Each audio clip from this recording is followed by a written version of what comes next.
All right, guys. Welcome to the Give It Podcast, a podcast for blurs, for nerds. I'm in the dark because my camera decided to die in the middle of the intro, but that's okay. Of course, we are your hosts, the most, myself, Spartan, show guy Joe. Starting a little bit early just because I actually have a stream after this that's been wanting to get to. But outside of that, Joe Tafaro will be joining us a little bit. It is the weekend, sir. I'm in the dark. How are you feeling? Oh, I'm incredibly tired. Oh, I'm about to say you out of all people, probably because of what's going on. I'm guessing with work and the flu season. No, I got up at 5 a.m. to go work 3 hours at the first job, purely for overtime. Then be at the shop at 10 o'clock to wait for the UPS guy for all the Ninja Turtle pre-release stuff, and I just got done with the Ninja Turtles pre-release stuff. Holy crap! Okay, and I'm sitting there thinking I'm going to. That's why I asked earlier. It's like, can I get 8:45? I was like, I wish I could. I know, like I said, that's on me. But still, thank you for joining us anyway. Huh? What are you streaming? Resident Evil 9. So we are going right into Raccoons. Well, I'm going right into Raccoon City after this. So trying to avoid every spoiler I can think of because different regions were already playing. So I was just staying off social media until then. But should be a fun time. But as you can see, guys, we are a little bit on the level up side. I'm totally not watching Max's stream right now. Totally not. Oh, he's been playing since midnight. I'm about to say Maximilian's definitely been playing since he's been playing. Let him play 2 hours early. Yeah, he's been playing. Yeah, they let him play early. He's been playing since midnight this morning. So yeah, I'm surprised he's still not streaming, honestly. But Tafara, I see you. Can you hear us? Can you see us? Or everything's coming through clearly on my end. Okay, there it goes. So it's just me. I'm the only one in the dark. Sir, how are you doing? I know because after Thursday, I know you want to kind of hide, but how are you, sir? Hey, look, please just go buy Half Famous by Roxy Hayes. I would like to get my cut of money for editing on the book. That would be much appreciated. Thank you. But as you can see, guys, we are a little bit on the leveled up side, so we do try to watch our language, but let's be honest, words fly. At the same time, we do show trailers of movies and video games that might be too intense for younger viewers, so viewer discretion is advised. Aside from that, welcome. We might as well start with IGN because they did have their Fan Fest, but also before the Fan Fest, we actually got to see a trailer for Mortal Kombat 2 with Carl Urban playing as Johnny Cage. If you haven't seen it, here's the trailer.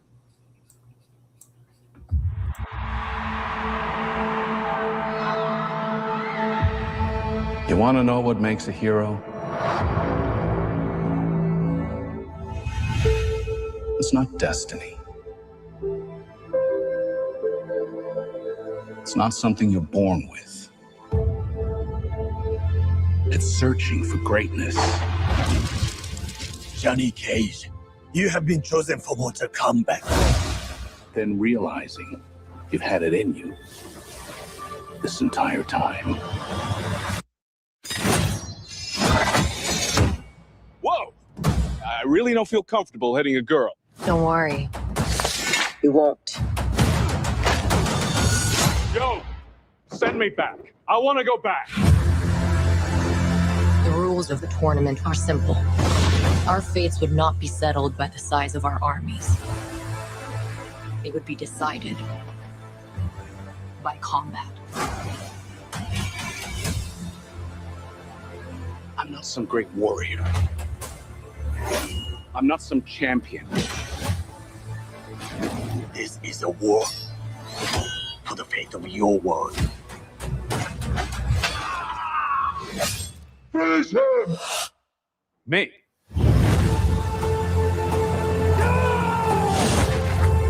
Earth belongs to me. We do not kneel! Our only chance is to face this together. Let's go, baby. You, Johnny Cage, are a part of this now.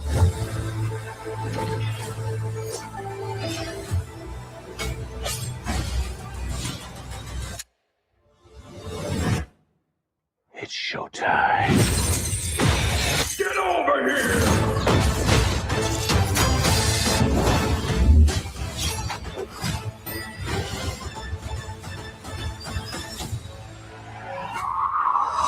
Johnny would definitely die.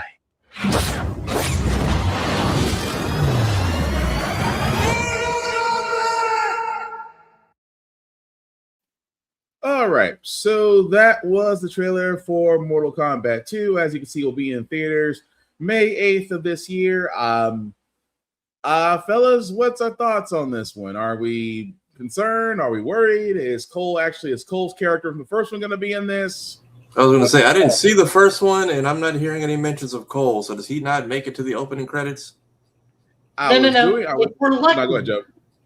If we're lucky, he's going to get Johnny Cage to Mortal Kombat Annihilation, die within like the first 2 minutes of the opening of the movie. Hopefully the same way. Shao Kahn just comes out, wrecks Cole, kills him, and then that's it. We toss that body, we don't have to talk about him. I mean, that would be poetic.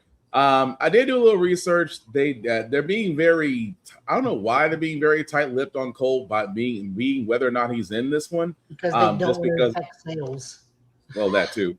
That definitely too. But the fact they're being tight-lipped, we're not 100% sure if Cole's going to be in this one. From an aesthetic, I mean, it looks great. It looks great. I mean, Carl Urban as Johnny Cage isn't a bad idea. I can't remember which Mortal Kombat where Cage, Sonya, and their daughter was kind of the main story as far as them being being ancestors from an ancient warrior group. I forgot what it was called. I don't know if it was 10 or was it? It might have been 9? 10 or 11 because I know it started in 9. Okay. And then the Combat Kids were in 10. 10. And then we got rid of the Combat Kids because no one liked them in 11. And then we rebooted the universe so badly that we killed the Combat Kids in 1. Okay, because that's what I was trying to think about. Like, I was trying to remember where they kind of made a point about Cage being a part of some ancient Eidolon race. I'm like, I don't remember if that started in 9 or if it started in 10. But 9 it's kind of in 10. It's super weird. Yeah. I mean, the reason I bring that up, though, is because I kind of get this feeling like they're trying to kind of center this around this one. And plus, the animated Mortal Kombat movies with Johnny Cage were actually pretty good. But I'm not against it. I mean, they are bringing back a lot of characters. Even I keep on wanting to call Jax Steve Harvey with cybernetic arms because, god dang, man, grow a full on. You couldn't give the man a beard. You still gave him the Steve Harvey mustache, but. Why I mean, Steve Harvey. Huh? Why are you insulting Steve Harvey? For many, nope. I'm not gonna do that. You're not. I'm not gonna go on that rant. But I mean, overall, I'm looking forward to it. I mean, this actually might be good. I'm like I said, if they don't have Cole in there, or like Joe says, if Cole gets killed off in the first few minutes, I don't think nobody will complain. But any other thoughts on this one, fellas? I'm curious to see how it is because I mean we are in so many different areas and realms, and they didn't spare any expense on the CGI budget. I know we wanted Carl as Kano, but now that we know this is a Johnny Cage focused film, and it seems like we are recycling the game plot of the Cage and potentially the Cages. Are an important family. I can see why he was cast now. I hope Baraka isn't just cannon fodder because I feel like they have just been throwing him to the wind since MK9. I don't know. You know what? Now that I think about it, I don't think. Well, let me leave that alone. They actually may have given Baraka a story in this. I mean, we're in a Baraka village right now, so clearly his lineage of people is important. I just know the last couple games he's just been like there, but not really like a part of the cast. Yeah, he's been a throwaway character. Well, remember in 1, he's not even a race of people anymore. He's normal people afflicted with a virus. Yeah, is that what that is? That was only in 1. Yeah. In before he is in 11. 10 and 9, he's a race called the Tarkatans. I think yes, that's the name. Yes. One, it's the Tarkatan virus, which infects people and makes them into that. Because that's what Melina gets. Because remember, Melina in 1 is not a clone. She is the legit twin sister of Katana in that one. Right. Right. Why the hell do I know this? I don't play Mortal Kombat. No, because you're The right. story, the story is not easy to, or not hard to pick up though, because I don't play Mortal Kombat either. But I knew all about MKX. Yeah. So yeah. So as far as that goes, I mean, it makes sense. But yeah, like I said, come May. I forgot the date already. Come May the 6th. Like I said, I'm down to see what's in there. I'll see what's it about. But also, before we move on to the next things that were shown, Insomnia, because apparently everybody wants to down on GTA 6. So Insomniac did give us the release of Marvel's Wolverine. It is going to be this year, September 16th, 2026. I find it funny that everybody is trying to say, well, we're getting a Wolverine before we get GTA 6, which again is always going to be the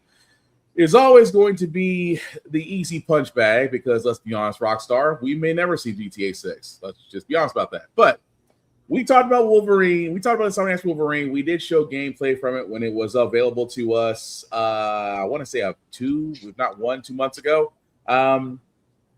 It does make sense because again, it would be September. It is falling in within the fall winter season of this year.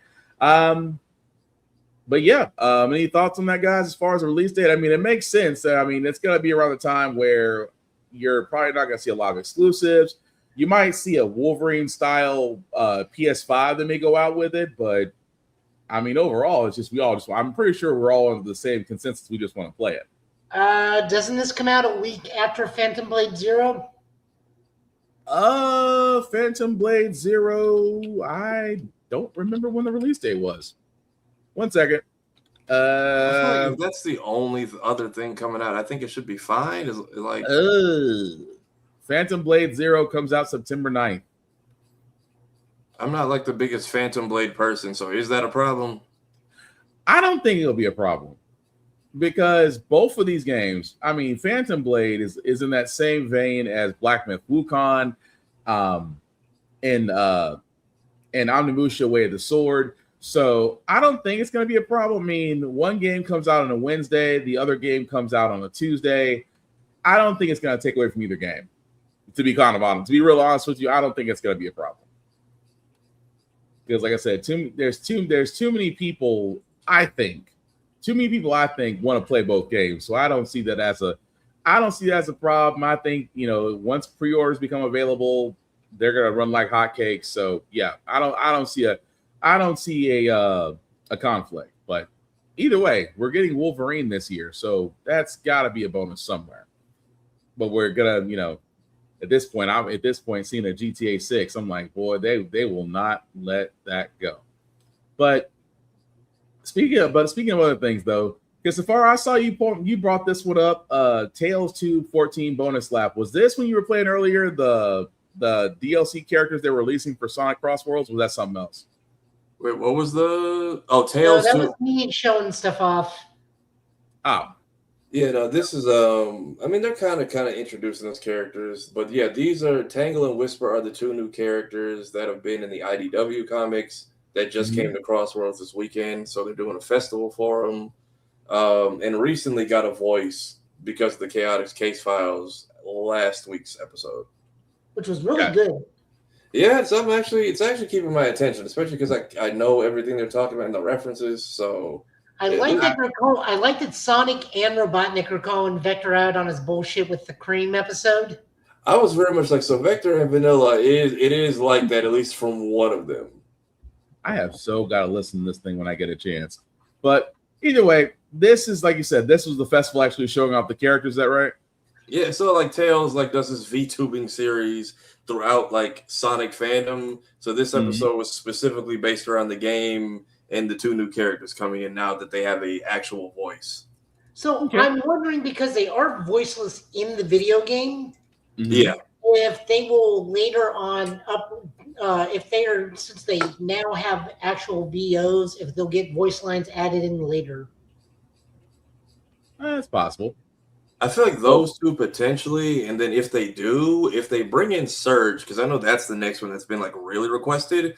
I feel like Surge would come in with possibly new voice dialogue for everybody. Okay. Well, let's see what this is about, because now you got me curious. Now? No. Wait for your introduction. Oh, sorry. Hey, everyone. Welcome back to TalesTube. And welcome back to Donpaw Motors. King Dodonpaw called everyone back for some extra data gathering. Racing around all those amazing tracks, warping through travel rings, using all those custom machines. How could we say no? And even more of our friends are coming along for the ride this time. Along for the ride. Tingle. What? Oh, sorry. Please welcome to the races and the show, Tingle and Whisper. Thanks, Tails. Oh, it's so exciting finally getting to be on your show. Hello. You're both pretty new to our crew. So why don't you tell the folks at home a bit about yourselves? Love to. I'm sorry. Did you want to go first, Whisper?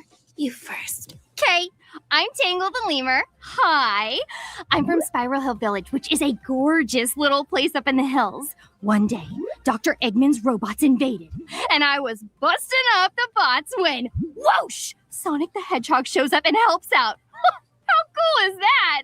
So we saved my hometown, and then I started hanging out with Sonic and Blaze and all their awesome friends, and now we get to do space races! You're quite the acrobat and brawler with that stretchy tail of yours. How do you think that'll help you in the Crossworld Grand Prix? Oh, I am all over it. The baddies get rough on the road, I can take and dish it back with an extra side of that'll teach ya. I'm fast, I'm limber, I'm tough. I'm a winner. And you've got energy to spare. You know it. Next up is Whisper. I'm Whisper, the wolf.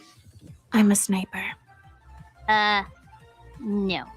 You gotta give the people more than that. Yeah, like your variable Wispon. Most Wispons can only handle the powers of a single Wisp. They can be used as weapons or help someone move around in unique ways. But your variable Wispon can change its function on the fly, depending on which Wisp is powering it. Yes, it was developed by my dear friend. My Wisp companions travel with me, resting under my cloak. When needed, they enter the variable Wispon, and we get the job done. And she can coordinate with them through her super cool mask. It translates their alien language and records video and scans stuff.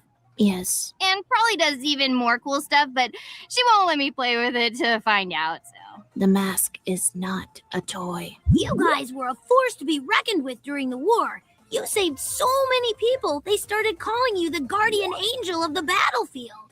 Their idea, not mine. With your eye for precision and experience working with Wisps, I bet you're going to be quite the competitor on the track.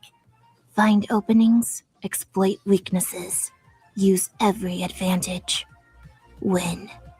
I forgot how intimidating you can be. Oh, come on. I know Silver is a big fan. Oh, is he here? He'll be racing with us later, if he hasn't gone back to the future already. Sweet. Oh, who else is coming? No. Let me guess. General, Jewel, Lanolin, Tangle. Bell, Clutch. No, never. He's a jerk. Tangle. Vanilla, Surge, Kit. Tangle. What? We need to take position for the race. Oh, well, race you there. And there she goes. I'm okay. Thanks for coming on the show, Whisper. I know the public stage isn't your comfort zone. It's fine. I'm working on it. Well, we've got to get to the starting line. Thanks for watching, and see you next time on TalesTube. Yeah. That's cute. At the same time, dang, that's Whisper. Whisper is exactly what her name. But Safari, I know you've been playing Crossworlds. Did you get a chance to play with either of the characters yet, or? Yeah, they're both fun. They have their own little animatics and such, and half the lobby is running between the two. So it's cool that we're getting two at once. They have their own little decals and stuff. So it's cool to see that they're trying to bring the comic characters mainstream versus keeping them like separated. They're kind of merging the stories and the timelines, and I think they're called like the Diamond Cutter Duo. Okay. I had no idea that mask on her face actually served a purpose. And then the name kind of works because her name is Whisper, but like the little aliens are called Wisps. as well. So it's like a double entendre. I'm only knowing that because I just started Sonic Colors for like the 10th time. I don't know why I can't get through that damn game. Yeah, it's fun. They're doing a lot without having to put out a new game to continue like keeping up the lore, which is fine. Because that's something a lot of properties struggle with. So the fact that they have comic characters crossing over to YouTube stuff, and then YouTube stuff, which is telling more story, and then she named like 10 other comic characters there in the back, like Gemmer. Like I thought it was they've been calling him ML all these years, but I guess now it's Gemerald because he was like revived. Because he's from like not Sonic the Fighters, Sonic Battle, which is like a Game Boy game from 2003. And then they, I guess, dug him up for Sonic Advance 3, which is like the last Game Boy title. And he's been around in the IDW comics. So the fact that he actually had like a voice in this new Chaotix Case Files episode, and he actually was like actually playing a pivotal part, and because he's been around, but they've never actually like mentioned him in anything mainstream up until now. He played a large part in the Metal Zombie Virus saga. Yeah, the virus part. And ever since then, he's pretty much just been like the caretaker or bodyguard for Vanilla and Cream. Okay. Which I think is how Sonic Advance 3 ends. They find him like again. I think Cream rebuilds him. I think Tails helps, but I think they end up fixing him and then rehabilitating him to kind of care for Cream and Vanilla. But even then, they never really explained how he came back the second time after he potentially went off like a nuke in the end of in Sonic Battle, or in, I know Sonic X didn't adapt it, but in Sonic X he fell to the depths of the ocean and exploded. Yeah. Chaos Emeralds.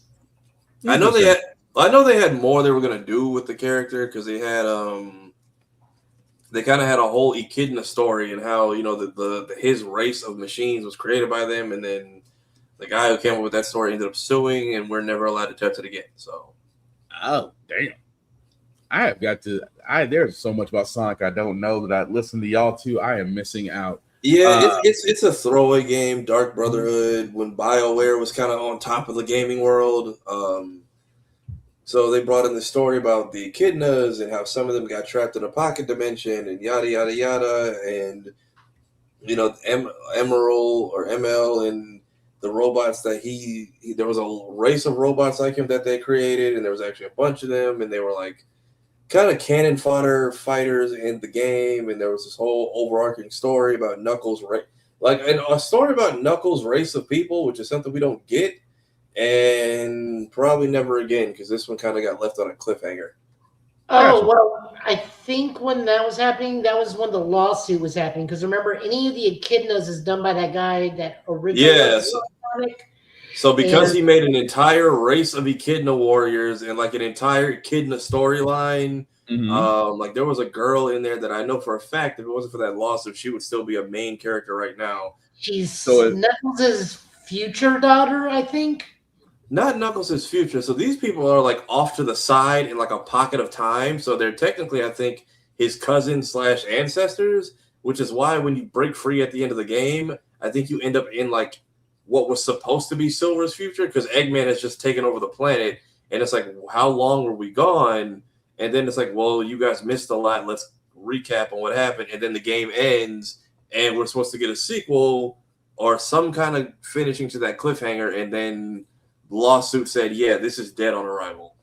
So basically it's a Superman situation with the Echidnas. Yeah. Gotcha. Damn, that's messed up. Well, I learned something new, but I have got to listen to the Chaotic Files, because the way y'all guys talk about it, I need to make some actual time and sit and listen to it. But still, good to know that Crossworlds is popular. I usually go on Safari TV whenever he's streaming and be watching, and man, you be catching straight homing shots. I just did a race with shout out Devin Mack, who does Sonic and Sonic Prime. I was just on his stream before this and got a couple races in, and I don't know why I'm getting hit with all the shit, and I'm in like second to last place. I'm like, throw the items forward. Yeah, that part I was like, just good man. I thought Mario Kart you can catch strays, but apparently they also put party rules during the festival, and the one I hate the most is tap boost because you have to bump into your teammates to get your score higher, but they do it at the most inconvenient times, so you end up getting knocked off the track or just thrown into the wall. And because everyone's on each other's necks, like the gap between first and like 15th place is like half an inch. So, damn, well, that's good to know.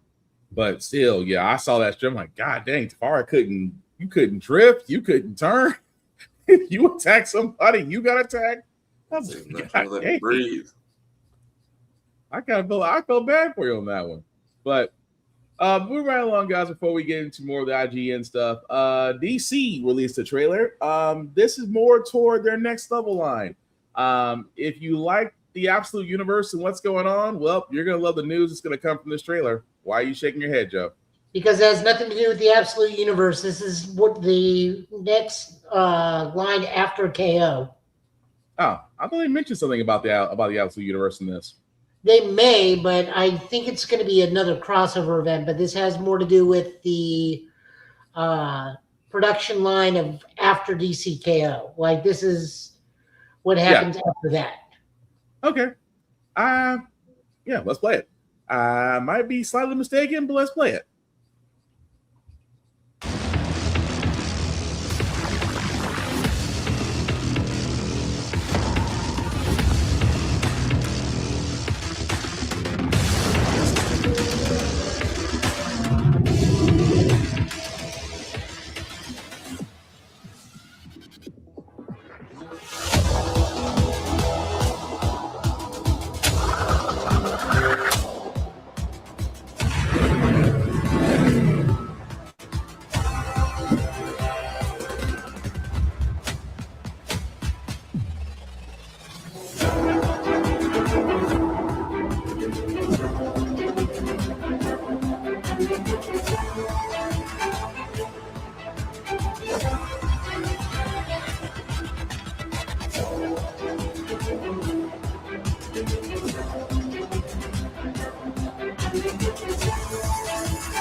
All right. So that was the trailer, guys, for DC's Next Level.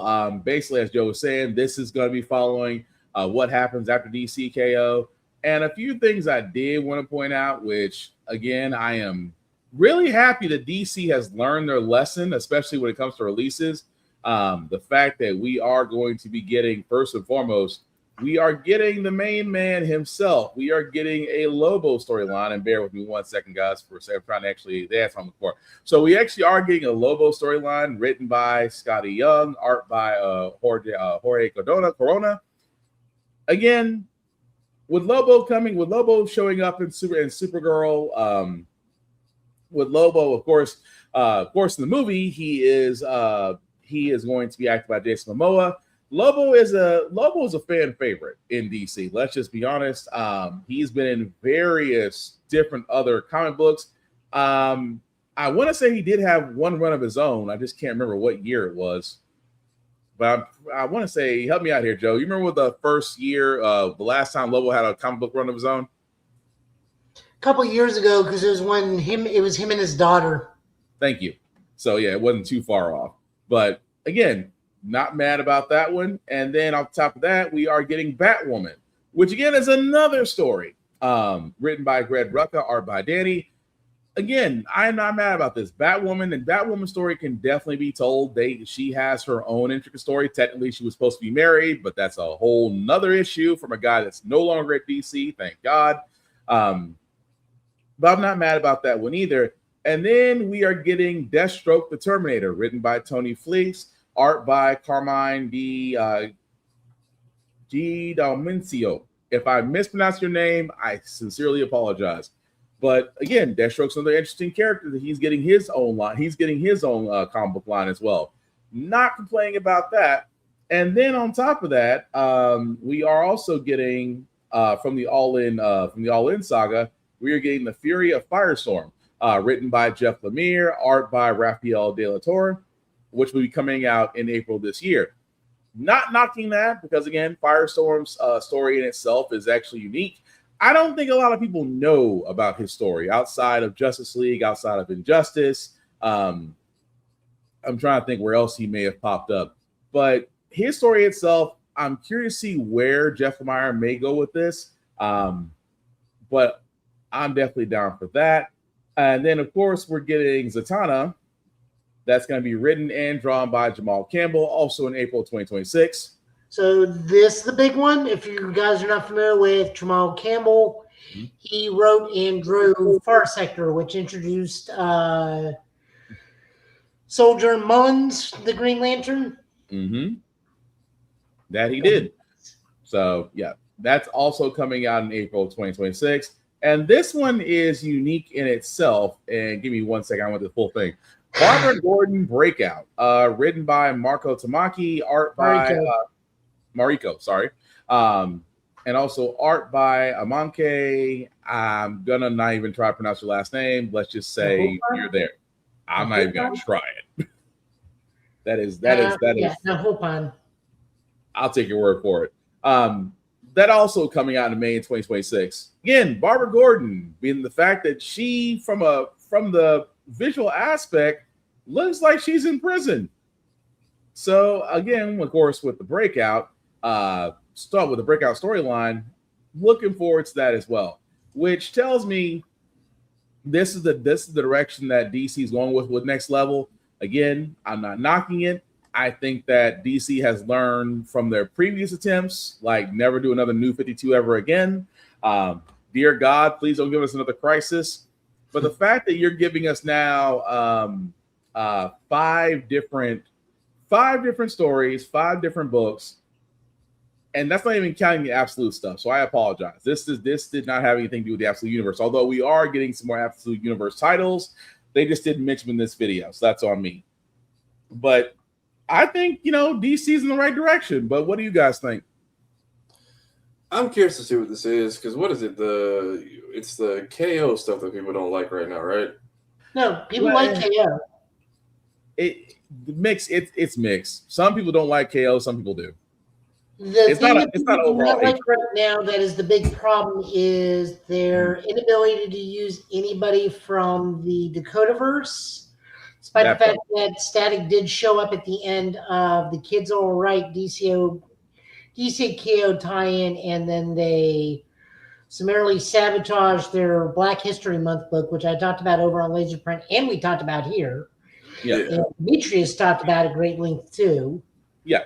So yeah. Also, again, with the book of the Dakota Incident, please go out and buy it, and the various covers, because both the covers are done beautifully. At the same time, yes, to show that we really do want more milestone stories, we have to support the lines. But where else? I'm sorry, Joe, not to interrupt you. What are you gonna say? No, but you were saying it. But yeah, it is that. I get it. We went over this with Milestone, and we got with the late Dwayne McDuffie, and the fact of ownership, things of that nature.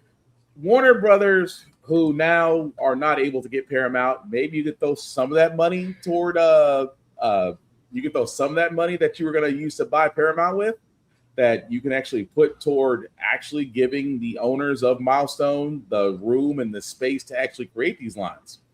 What's that look for, Joe? Am I misremembering something? Because when I read the book last week, I don't remember them mentioning Dwayne McDuffie at all in that book. No, they didn't. You're not misremembering. They did not.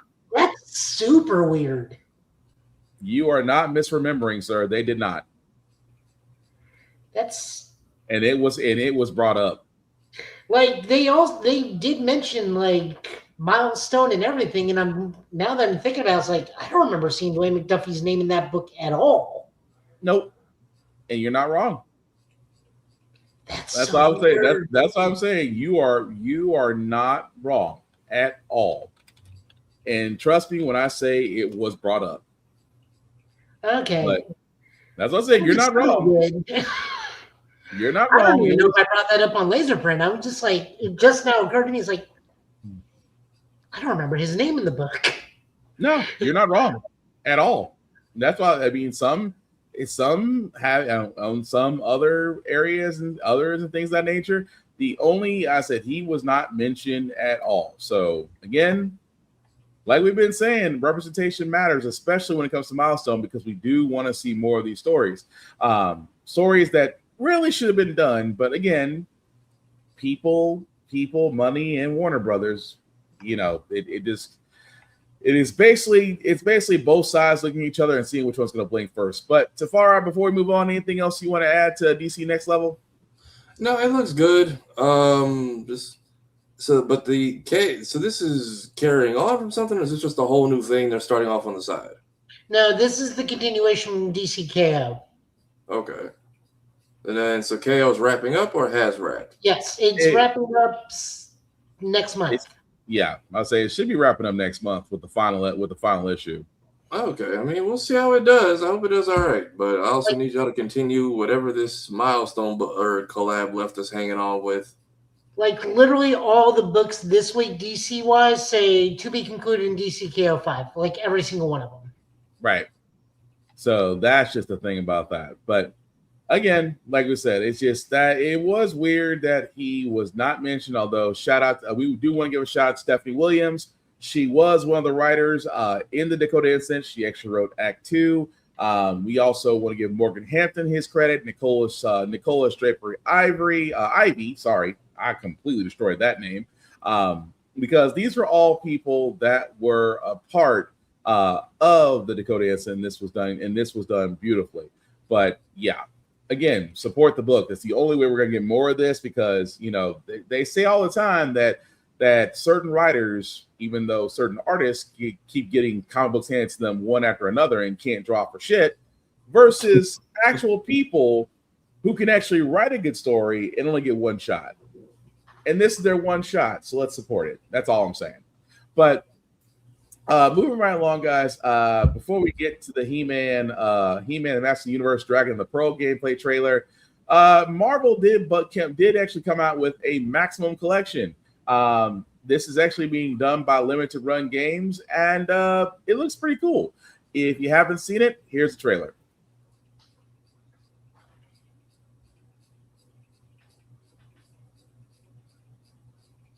I think it's muted.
All right, so that was the trailer for Marvel's Maximum Collection. As you can see, wish list right now. It'll actually be available on Nintendo Switch, PS5, Xbox Series XS, and Steam. It is a collection of games, guys. As you saw, was the original X-Men. The original X-Men arcade game. I just couldn't think of the name of it. Also, the Avengers from the Sega Genesis. Spider-Man and the X-Men from game. I won't say Game Boy, just that was an 8-bit game. Yeah, there was a couple of those were Game Boy Color games. Yeah. So again, not bad. This is done by Limited Run Games, which kind of has a decent track record when they're actually bringing back retro games and actually updating them for modern systems. I'm a fan of those games, so I'm already sold on this. So we don't have a price point on this as of yet. No idea when it'll be released. I would have to assume it's probably going to be sometime this year, but I know I'm sold. So Tafara, what about you? I'll probably download it because if I order from Limited Run, I'm just not going to see it for 2 years because that is true. I don't know why it takes y'all so long to just package shit and ship it out, and it's only gotten worse. It's the only thing that I know that is keeping people away from wanting to touch this. That is true. Now, for all those that are wondering if the collections that you do get X-Men the arcade game, you get Spider-Man X-Men Arcade's Revenge, Captain America and the Avengers, Spider-Man Venom Maximum Carnage, Venom Spider-Man Separation Anxiety, and of course Silver Surfer. Those are all the games that are going to be included in the Marvel Maximum Collection. It does have rollback code, so that means you'll probably be able to play online, in-game rewind, museum, cheat menu. So yeah, I'm assuming this is probably going to be it's going to probably be along the same lines as Capcom's fighting pack, so maybe $40 or something of that nature. But either way, it looks like it's going to be fun. But before we do get to our next trailers, we got to talk about Tubi because, as Tafara pointed out, Tubi has decided to take on a lot of cartoons. And I do mean a lot of cartoons. For example, just to kind of give you a list, these are the cartoons that are going to be available on Tubi come March 1st. The Addams Family, Adventures of Batman, Animaniacs, Aquaman, Ash from the Space Mutts, Adamants, Baby Looney Tunes, Batman the Brave and the Bold, Be Cool, Scooby-Doo, Beetlejuice, Ben 10, Beware the Batman, Captain Caveman and the Teen Angels, Captain Planet, Codename Kids Next Door, Courage the Cowardly Dog, Cow and Chicken, Dastardly and Muttley and Their Flying Machines, Dexter's Laboratory, Dorothy and Wizard of Oz, Dragon's Lair, Duck Dodgers, Dukes of Hazzard, Dumb and Dumber, Dino Mutt, Dog Wonder, Ed and Eddie, Evil Con Carne, Flintstones Family Adventures, Flintstone Kids, Freakazoid. I can keep going down the list, but you gotta see what I'm trying to get at, right? A lot of these names that are going to be available on Tubi used to be on Cartoon Network and the Throwback Cartoon Network. I can't think what it was called. Boomerang was the name of it. Thank you. Boomerang was the name I'm looking for. So I guess, Safari, is it safe to say that Tubi may have saved themselves by basically putting on all the shows we love to watch? I mean, Tubi was always doing fine. It's just the fact that all of these were up for grabs. I don't know if this is just what they could afford or if this all was a package deal. I mean, they got a lot. Looney Tunes, Mad, Magilla Gorilla, New Looney Tunes, Pinky and the Brain, Powerpuff Girls, a pup named Scooby-Doo, Scooby-Doo and Scrappy-Doo. Almost every iteration of certain Static Shock, Super Friends, Supernatural, the anime series, for all those that don't know. Yes, Supernatural did have an anime series. The Batman, the Frankenstones, Heathcliff and Dingbat, The Mask. Like I said, it's a whole list, guys. Tom and Jerry, Yogi Bear, the Super Globetrotters. It's like, and I can only think of because of what Warner Brothers released, this had to be from that. Warner Brothers had to release a lot of media because I guess they were having a fire sale, and Tubi just said, okay, we'll happily take it. And these are shows that a lot of us in our demographic would love to rewatch. And I just think I'll give it to Tubi. It's smart. You want to keep people watching your network, give them what they want. Especially for those like a source anime. Animaniacs for me would do it. I mean, of course, Batman and everything else, but I'm just saying that is a lot of media they picked up. Yeah, like, and some of these I forget even had shows, like The Mask, the animated series. Mucha Lucha was great. Magilla Gorilla has just been lost in the wind for years. I forgot Pinky and the Brain had a spinoff with Elmira. Yeah. The Perils of Penelope Pitstop. Taz had his own show. I forgot about Tasmania. Yakety schmackety sort of thing, if you know what I mean. The Heathcliff and Dingbat show, so not Garfield. I mean, Oh, yeah, hey, just speaking of Milestone, Static Shock's on there. yep. I'm Yeah, like we got Justice League, but no Justice League Unlimited, Supernatural, the animated series, like every version of Tom and Jerry. Yeah, the Globetrotters, who I only know from their Scooby Doo cameos. Oh no, Yogi's on here. yeah, for about 4 iterations. Oh right, the Flintstone kids are on this too. I wonder if that means we can watch Michael Jackson Stone. Was he in an episode? He was. The Flintstones or Flintstone Kids? Flintstone Kids. Okay, because I know the original. I know the original Flintstones is on there, which I forgot. Bam Bam was Flintstones adopted. had Anne Margaret as Anne Margrock. I feel like I would be. I feel like Lunatics Unleashed will get a second win because I know everybody kind of like dunked on that show when it first came out, but I didn't hate it. I mean, the antics were there, but a more serious set of the Looney Tunes, but it's their descendants in the future. It's just Tiny Toons generations later, but superheroes. And I feel like it got shat on immediately, but I feel like now people will actually. I feel like that's the one that's gonna find a new fandom, like as of in like 24 hours. I can see that, but yeah, the fact that Tubi did pick up quite a lot, and just let's see, 2 days from now, 28th, just 2 days from now, you'll be able to watch it. So I give it to Tubi. It's a smart way of doing stuff. But moving right along, I did want to again, like I said, IG Fan Fest, which I didn't know happened this week, did give us a lot of stuff. I was not expecting another He-Man video game, but apparently in this one we are getting one. He-Man and the Master of the Universe, Dragon Pearl of Destruction. This is actually the gameplay trailer from it. This is brand new to me, fellas. Did y'all know about this or have any idea about it? No. Go ahead, Jim.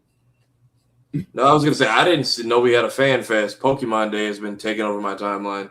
Oh yeah, and we're definitely gonna get to that too because I think we got it announced a while ago and we talked about it a little bit, but I didn't realize they put out a newer trailer. Oh well. Definitely slipped my mind. Well, in that case, let's refresh ourselves because, I don't remember this at all.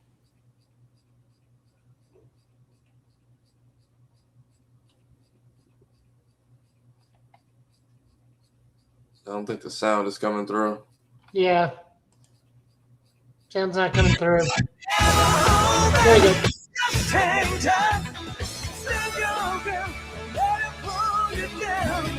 And that is Stan Bush. Yeah. You don't look back, start over. This time you'll make it. Keep believing in yourself. You just gotta live. Never hold back, don't give up. Live your gun, let it pull you down. Take it all the way. Oh, this is just Golden Axe.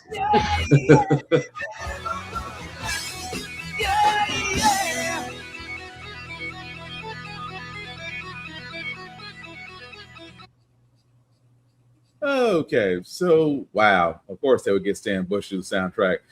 So that was He-Man and Master of the Universe, Dragon Pearl Destruction. Will be coming out April 28th of this year for PS5, Steam, Xbox Series X, and Switch.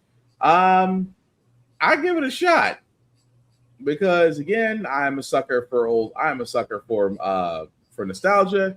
Bitmap Bureau is a new one because I thought for a second this was done by .mu because if that was like I would feel a little bit better.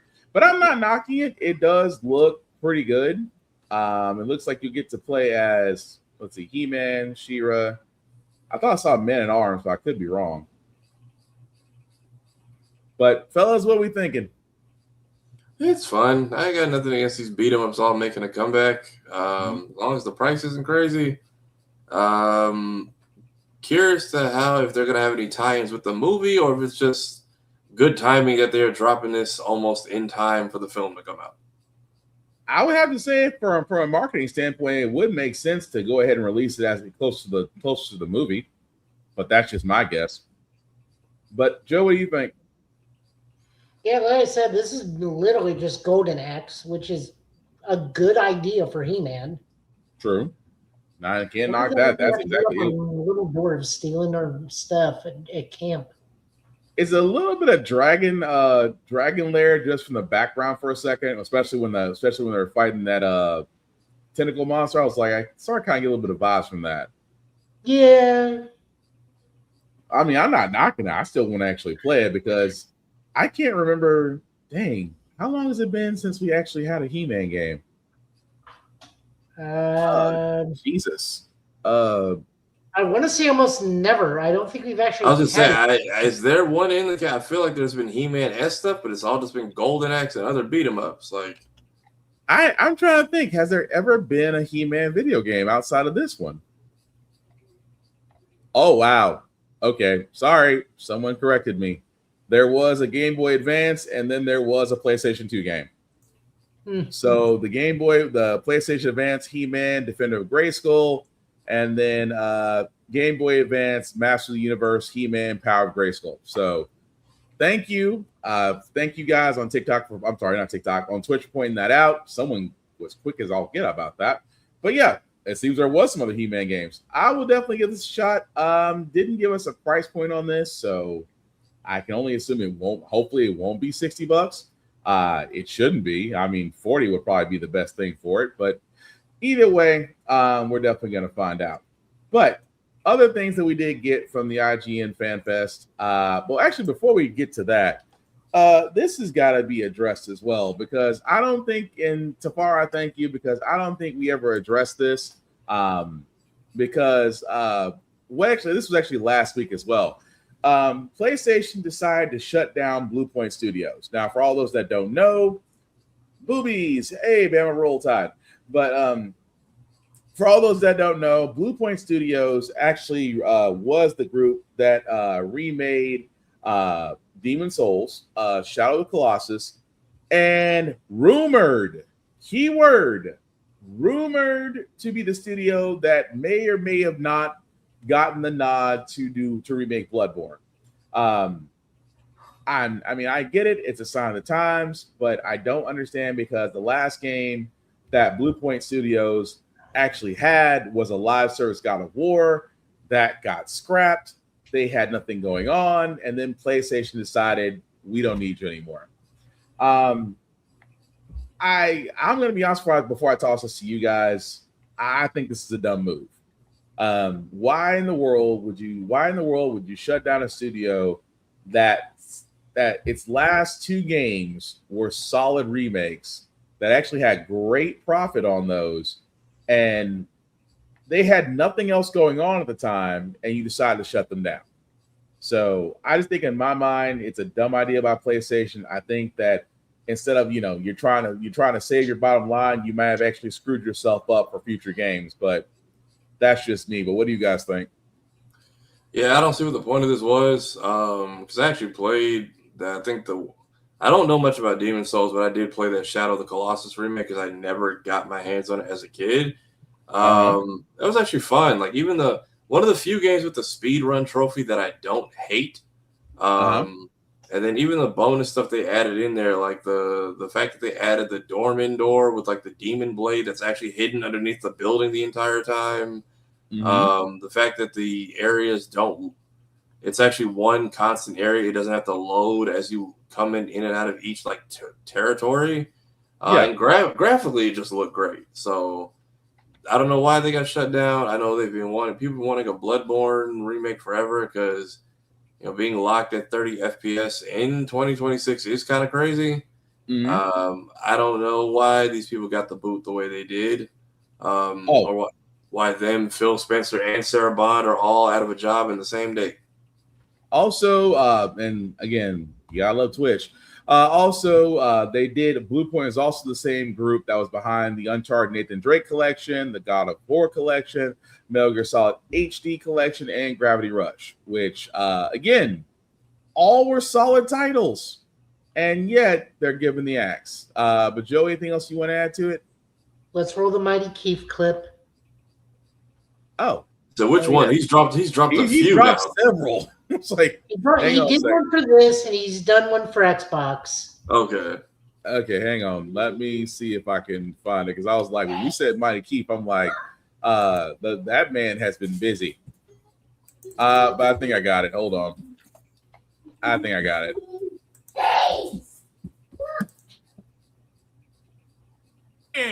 Mighty Keith. And Susan, make sure they bring my bagel. Hey, sir, I just saw the email we got. We're getting rid of Blue Point? Oh, yeah. Well, we just got them 5 years ago. Correct. Too expensive. What is the last game they made? The highly acclaimed Demon Souls remake. Everyone loved that game. Right? It was amazing. So why are we letting them go? We're actually deciding to go in a different direction. A different direction than amazing? Yes. Okay, so after that success, what did we have them working on? God of War live service. What? Yeah, the last live service we did lasted about all of 12 days. So kind of have to recoup that loss. But we're still developing Fair Games $, and Horizon Hunters. Hell yeah, brother. Those are going to be revolutionary. I'm sorry, we got rid of Blue Point, whom only been making bangers, single player games, remakes to games that our customers want. And we got rid of them, but we're still developing live service games that our customers don't want. Now, why would I gamble on a single player game when I can take that same gamble on a live service game, but if I win, the payout is 10 times more? Because we're trying to make a product our devoted fans will remember for ages. Devoted fans? I want devoted money. What's your issue with these live service games anyway? We can't make them. They come out as terrible shit, balls, dookie, ass. They're not good. Some live services make it. They do, right? They end up being great. Helldivers 2, great. Destiny 2, great. Until it wasn't. We are devoting way too much time and effort into live service games, one after the other, instead of just coming out with single player, story driven games that we're used to, that we're known for. Are you telling me how to do my job? I'm telling you, you aren't good at your job. God of War live service? We could have had Blue Point making the Bloodborne remake. Huh? Something they're used to doing. Something you bought them for. Something the customers want to see. Okay, but what about the games I want to make for my company? I don't care what games you want to make. I don't care what ideas you have for this company. The fans are the ones who brought this company up to be what it is today. Those are the people we need to be catering to. Okay, so you're saying that we should scale back on our live service games and instead go back to our roots by creating original single player IPs and sequels to established IPs like Ratchet and Clank, Infamous, Resistance. Yes! Well, I guess we could make a new Ratchet and Clank. The last one did well. Let's work on that. Thank you. Sounds good. And hell, let's make it $40. Well, all right. Yeah, they'll love that. We'll sell the rest of the content later. I got another idea. What about Ratchet and Clank with friends, huh? Like multiplayer. Because last one introduced a new character, but like, what if they could have a lot of new characters, like 10 more, like classes? They had 10 classes, 10 classes in Ratchet and Clank. And we introduce a lot of boss fights, and we'll develop it for the next 10 to 15 years. We'll charge $30. Boy, that's just crazy. I mean, he got a point. But again, as we have been saying, and also, Bama, you're right too. These might even hurt themselves by shutting down these studios because they blew money acquiring all these studios only for their IPs, and then once you got the IPs, you then go to the studios. But again, with Blue Point, it just didn't make any sense. The Wall Street types are destroying entertainment industries. Yeah, pretty much. But with that being said, though, guys, it is terrible that Blue Point is going away, and that now we are going to be worried about if we're ever going to get certain games because certain CEOs are just attached to live services games for reasons beyond my comprehension, which also to Jafari's point, we with Xbox, again, Phil Spencer did retire. And Sarah Bond, who we all thought was about to be the next CEO because she was the president at the time, both had left. And we get these people. We are basically getting the woman on the left, Asher Swarma. She is the new CEO of Microsoft Gaming, and the chief content officer right there is Matt Booty.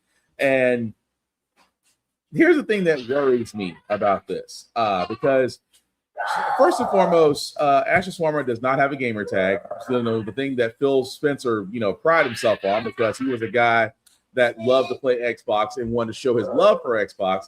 Asher Swarmer comes from Microsoft's Core AI. So again, if you heard the words AI and you're thinking, oh crap, you'd probably be right. Because basically what she was pointing out here, guys, I'm going to point this out. When it was asked about her, what she'll be doing with Xbox, should we be worried? She said, quote unquote, right now, I need to learn candidly about the why of these decisions. What are we optimizing for? And what the data says about the Xbox strategy today. That's the honest answer. I'm looking at lifetime value, not just what happened in the previous moment or in short-term efficiencies and things like that. The plan until it's not the plan. Although she has also sat there and said she would not flood the Xbox ecosystem with AI slop.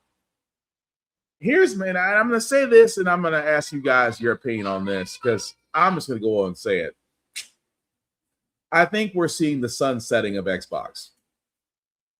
I'm just going to go ahead and say it. Guys, you're muted, by the way. It's far if you're going to say something. You're muted. Yeah, that's like what the lead or OG developer said. He feels like Xbox is being sunset.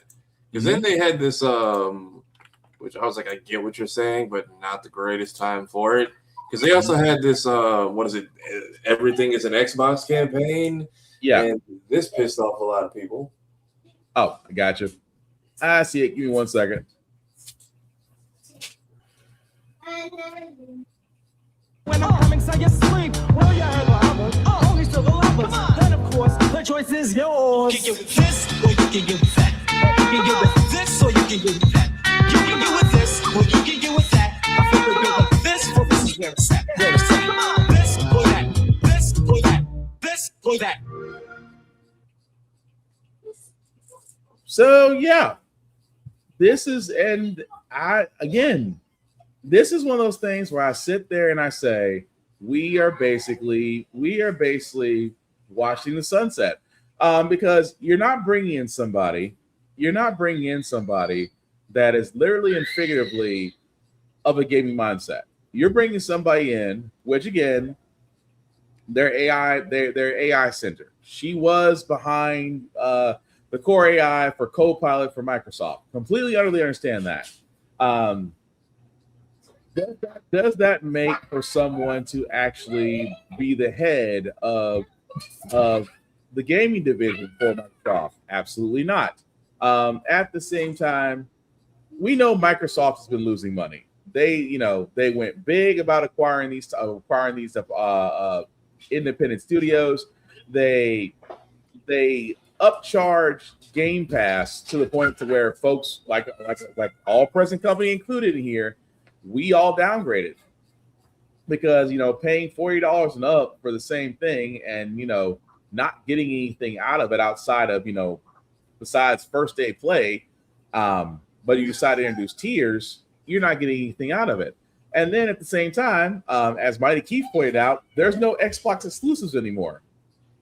There really is not. So that's what leads me to believe that Xbox might go the way of Luna, which might just be overall broadband gaming with a controller and an internet connection. So, and Joe, I'll toss this to you. But like I said, I think we're seeing the sunsetting of Xbox.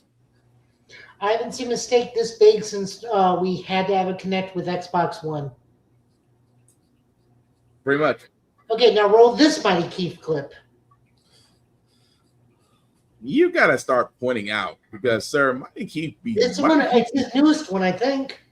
Yeah, he had the Xbox sunset, which I just said I can knock out both of these in one because this all happened in the same 24 hours. But yeah, apparently a bunch of people were pissed off. They're like, this would have been better off if you just said, hey, this is Microsoft Gaming versus this is an Xbox, because people who actually have consoles are like, well, just middle finger to us then, because at least we can call it an Xbox, not you know, the Rogue or the not Steam Deck or whatever the hell we're calling it this month. Yep, I found a lot of stores and have $20 Ultimate Game Pass. I get that, Bama, but even after that, I'm not gonna see those cards ain't gonna be worthless because departments have already paid for them to and you just paying to reactivate. But Dude, I'm gonna be honest. Game Pass, and before I play I did find a Mike Key clip, Joe. But I'm just gonna say this: Game Pass is just not worth it anymore. It really isn't. I mean, the only thing is, if you had exclusive titles for Xbox, Game Pass could be worth it. And yes, there are a ton of games you can play on Game Pass right now, but at $40 and up, it is not feasible. It really isn't, and you're gonna really price point gamers out of it. But I do see what you're saying, Bama. But yep, I did find the one where Mighty Keith did have some thoughts on this as well. I am Mighty Keith. It's the best deal in gaming. Always. Jesus Christ, is that a code red? Red Ring of Death? No! It means Phil Spencer has left Xbox. Oh my God, he's gone. He really gone. Who they replace him with? Sarah Bond, right? I mean, that's good, right? Sarah Bond gone too. Person who replaced Phil, Asher Shar. Like in Baldur's Gate 3? Oh, she got a good gamer tag. No, nigga, that's her real name. Quick, find her gamer tag. I'm looking. I wish I ain't look. What's she play? Come on, man. What does she play, man? Tell me. Not a damn thing. You lying. No Forza? Only thing she driving is a BMW to work where Phil used to be at. No Gears of War? Only Gears are the one being grinded because I'm mad as hell. No Candy Crush? Only thing she crushing is my will to live, nigga. I need to go. Come on, man. There's gotta be Halo up there. At the very least, she gotta be playing Halo. The news put a Halo on me because I'm ending it. Okay. She's not a gamer. But she works in gaming, right? I mean, she's been in the gaming industry for a while, right? I mean, she is knowledgeable about gaming, right? Right? Brother, she has worked at Doesn't Matter, Irrelevant, and she's the president of Core AI. Get up, man. Get up, please, bro. You good, man? You good, bro? Please get up. I'm tired of this. I'm going to Nintendo, man. I'm tired of this. Hello? Y'all got room for one more? Hell no. I don't even know why you asked me that stupid. Damn. I'm going to Sony, bro. I can't do this. I just can't. Hello? Y'all got room for one more? We're on fire over here, man. We just got rid of Blue Point. Damn. I'm just overreacting. It's going to be all right. It's Xbox. We're going to be good, bro. We're going to be all right. You really think it's going to be fine? The creator of the original Xbox just said he thinks the Xbox is getting sunsetted. That's just crazy. Oh, man. He sat there and said, where did she work at? She worked at Irrelevant, Doesn't Matter, and Korea. Yeah. Oh, that was hateful. That was hateful. Accurate, but that's hateful. Oh man. He's right though. I hate to say this, but Xbox, well, funeral arrangements for Xbox will be made somewhere because I just don't see them coming out of this alive. What do you say, Bama? Damn, Sony and Microsoft are in trouble. More Microsoft than Sony. I'm just gonna not lie about that. More Microsoft than Sony. But yeah, that's just Irrelevant, don't care, and an AI company. Damn. Well, speaking of Sony, because this is going to be kind of quick, just before we go back to our trailers. This is next month's PS Plus lineup that you can get. That should be available March the 7th, if memory serves me right. So the games that you can get on PS Plus are as follows: PGA Tour 2K25, Monster Hunter Rise, Slime Rancher 2, and the Elder Scrolls Online Gold Road Collection.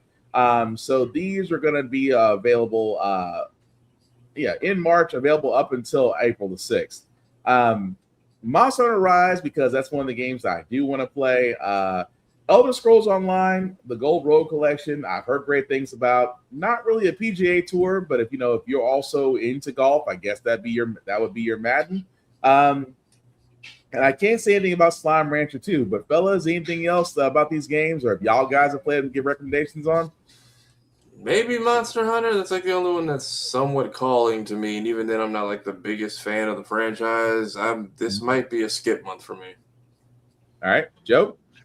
Monster Hunter Rise is like fantastic. It's like the most anime of all the Monster Hunters, but it also has like the most mobility where you can be basically Spider-Man with those bugs and have really fun super moves. Like the switch axe is like the most busted thing in the game.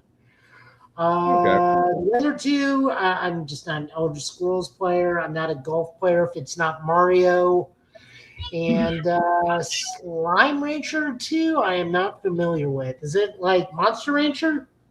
I got no idea. I'm not gonna lie to you. I have no idea about Slime Rancher 2.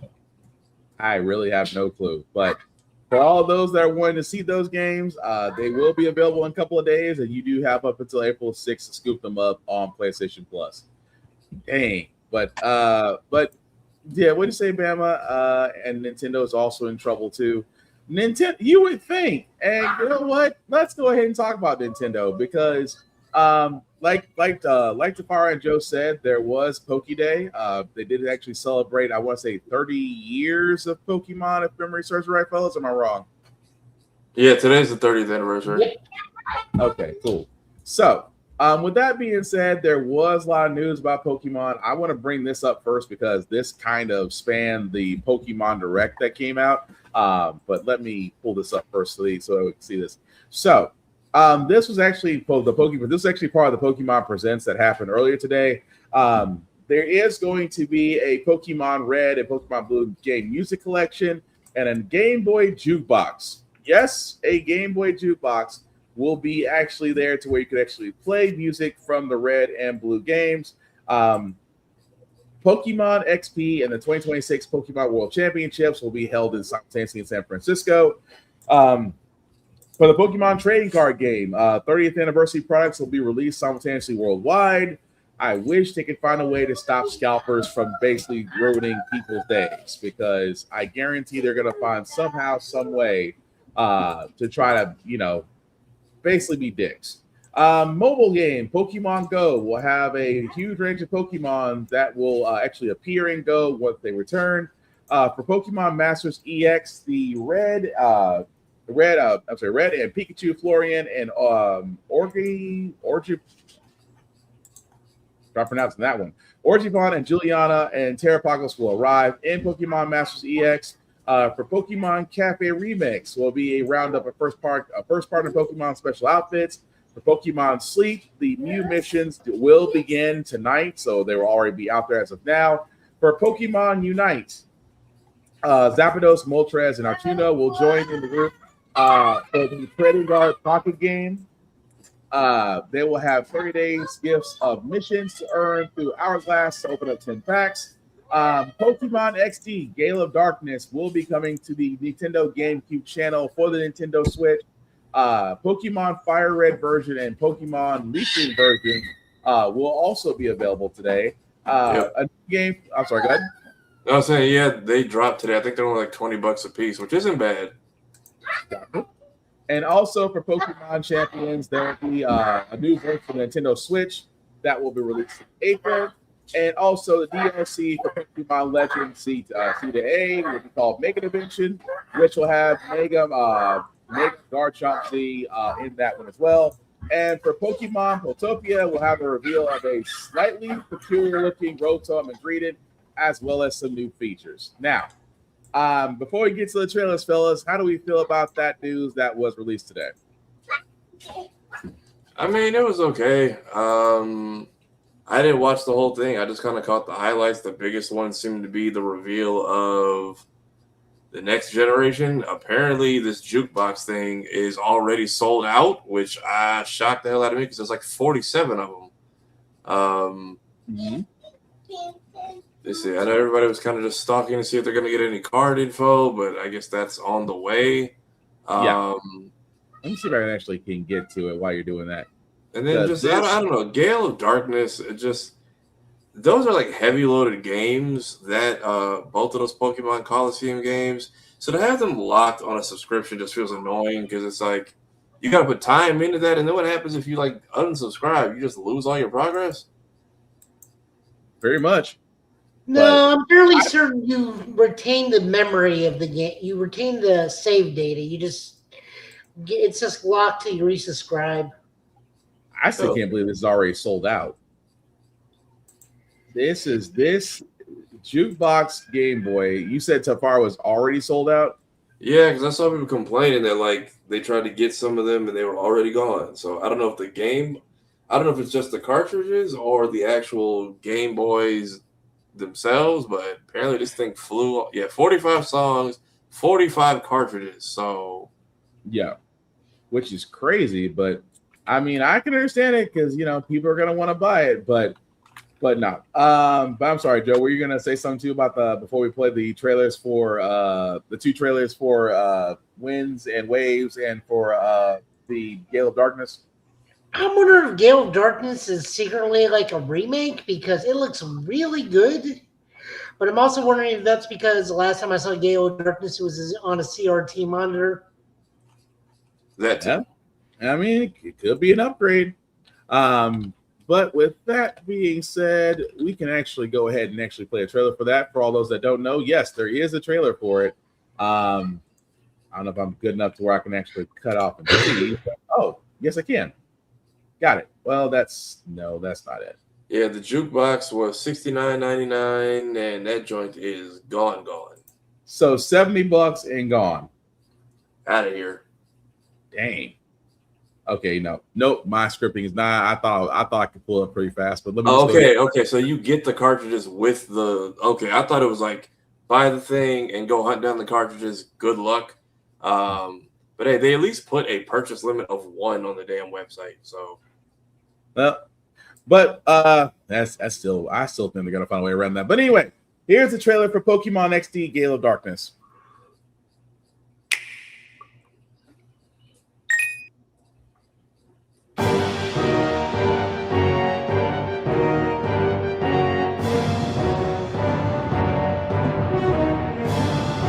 Just killed everybody on that boat. Did we just murder people?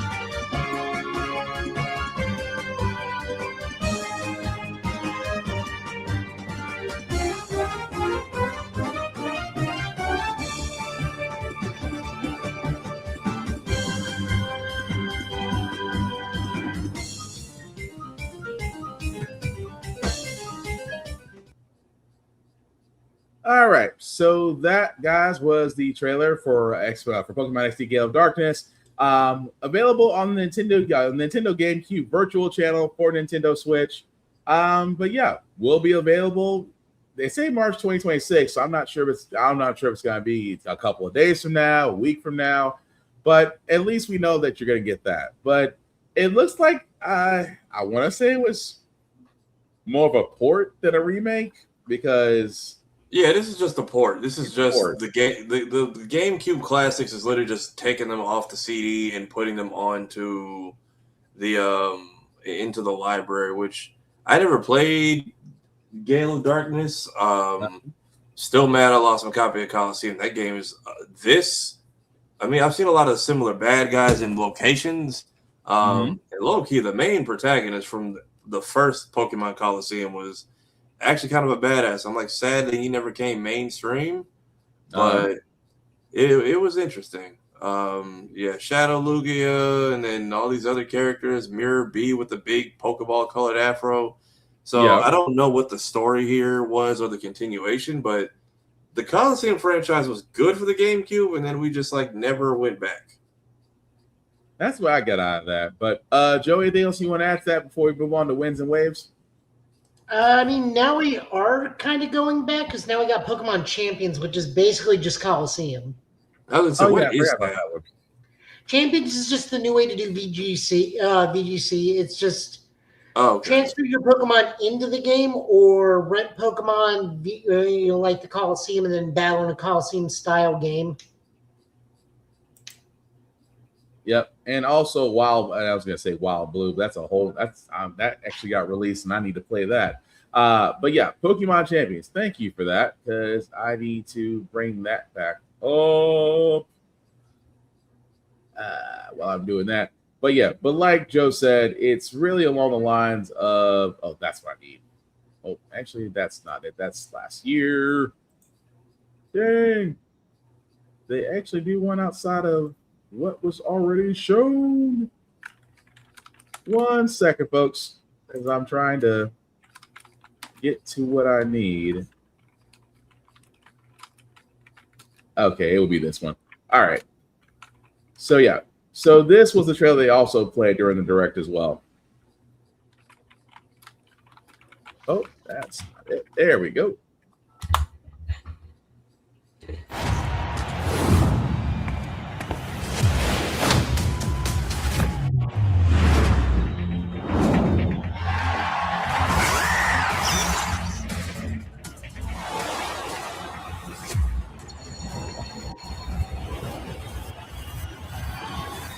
You wanna be the best, he's a champ, who would just beat the rest. Oh yes, he a champ, she a champ, they a champ, we champ.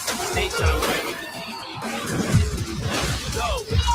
For the winner and running with the team or your friends, go get it. Win or lose, great fun that we having. Win or lose, great fun that we gonna, let's go. We champion game is all one. Team ready, now we're gonna be number one. Play it up, come on, people, we all get The champion game is all one. Team ready, now we're gonna be number one.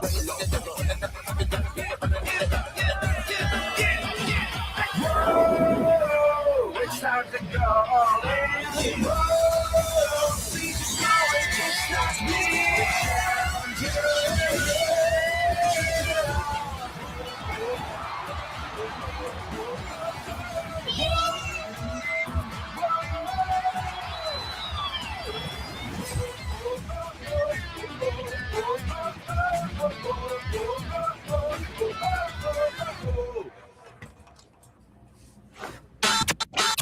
We the champ.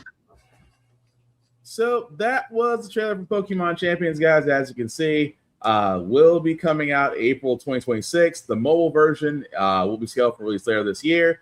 Like Joe said, it's just another nice version of Arena, which I'm not knocking it. But it looks good. But what do you guys think? Interesting enough, I know there's been the Pokemon TCG online on the phone, so this seems like a good way of getting almost a console semi-experience on mobile devices. I'm curious to see how it goes and what the memory is like, because I can't download any more damn gacha games. Pokemon Go and Dokkan Battle just keep getting bigger. Yep, pretty much. Joe, any thoughts? I mean, I'll definitely give it a shot at some point. I mean, it comes out next month in April. Yeah. So, well, I mean, not next month. We're still technically in February, but close enough for February for a few days. For So- a day, another day. So yeah, no, I'll give it a shot. I'll mostly do the rental Pokemon because I don't have competitive Pokemon. So, you know. All right, fair enough. Well, the last thing they did show at the end of the Pokemon Direct, which again, I have to sit there and say, this was a fairly satisfying one if you like Pokemon. You actually got a lot out of this. But they did actually show. I'm sorry, go ahead, Joe. No, I was going to say, after we show this, naturally the internet as a collective mass has taken on the stance of the fire starter is the light of the world and nothing can ever touch it. And the bird is basically Bert from Sesame Street. Okay, I gotta see this trailer. All right. Here's Pokemon's new trailer, Wind and Waves.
All right.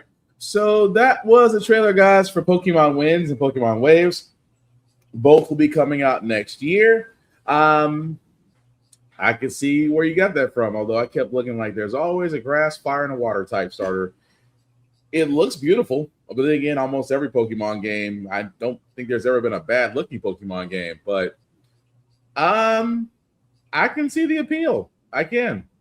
Wouldn't knock it, but I see the appeal. But what do you guys think? Crazy enough, I think this got leaked like a year or two ago out because I remember hearing these titles, and then people's accounts. Joe, you're muted if you're trying to give input. Yeah, if you're trying to say something, you're muted. Yeah, this got leaked in that big Nintendo leak last year. Yeah, I was like, once the title came, I'm like, that name's not unfamiliar, and I feel like someone at Nintendo is pissed off about that. Really, Bama? Please stop making Pokemon. I take it you're not a fan. I take it, Bama, you're not a fan of Pokemon. But no, I mean, I haven't played. I'm sorry, go ahead, Joe. Said Curly's just not a fan of good, decent RPGs. I will say this: the one thing that's going to hinder this, if they don't hurry the F up, is this thing needs to have voiceover. Like, it's 2027. We are on Generation 10 of Pokemon. This thing needs to have voice acting. Like, there's no excuse at this point. Maybe not the right actors.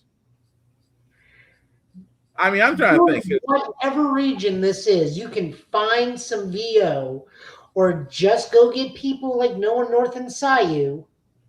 We exploited all the elements, colors, and gems. Yes, we're on elements now. Winds and waves. We had swords and shields. We had scarlets and violets. It'll be okay. I feel like this is going to be a discussion between you and Bam at this rate. This is going to be a discussion between you and Bam at this rate. I don't, like I said, it could be I'm not even going to try to speculate on why there's not any voice acting in Pokemon. That's a whole nother minefield in itself. But I mean, like I said before, like I said, I'm not as heavy as in the Pokemon as I used to be. But I mean, you gotta have new games for the next generation anyway. As people play Pokemon, it's just like it's just like what's the word I'm trying to find? It's like Magic the Gathering. You know, there's always gonna be new packs. There's always gonna be a new region or theme or something of that nature. So I get it. You know, if you play Pokemon, you're into it. You're always going to want to find something new. What's next? Counties? Maybe. Like I said, Bama, I get where you're coming from, Bama. But again, I can see how this can appeal to the Pokemon community, because you got to think, outside of getting Winds and Waves, 2 brand new games, Pokemon, they're also getting Gale of Darkness to the GameCube Switch. They're also, 4 out of their 5 mobile games are getting updates. You have a Game Boy jukebox that's sold out within hours of its announcement.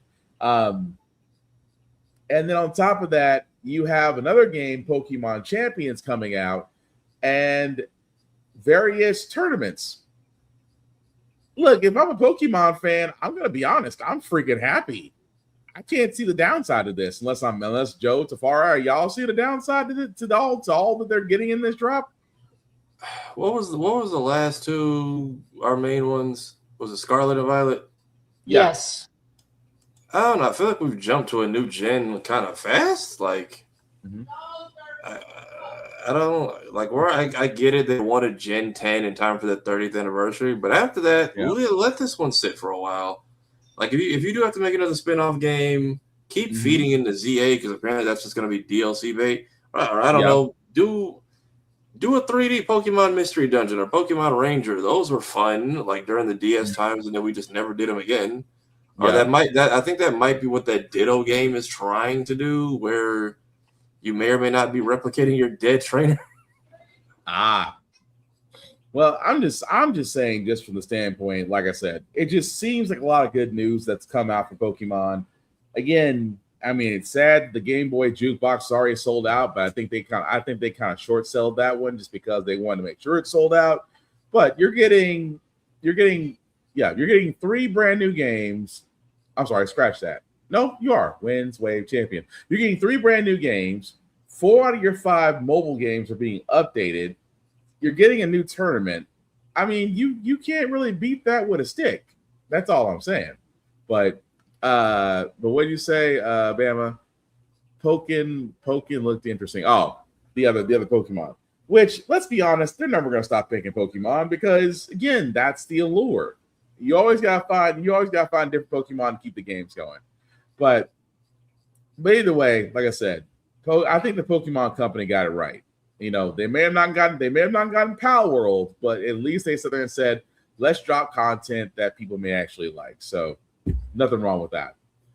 But moving right along, guys. Like I said, there was some other clips from IGN's Fan Fest. One of these was the clips that we got from Devil May Cry Season 2, where Dante does get his famous ladies, Ebony and Ivory, that we're all familiar with.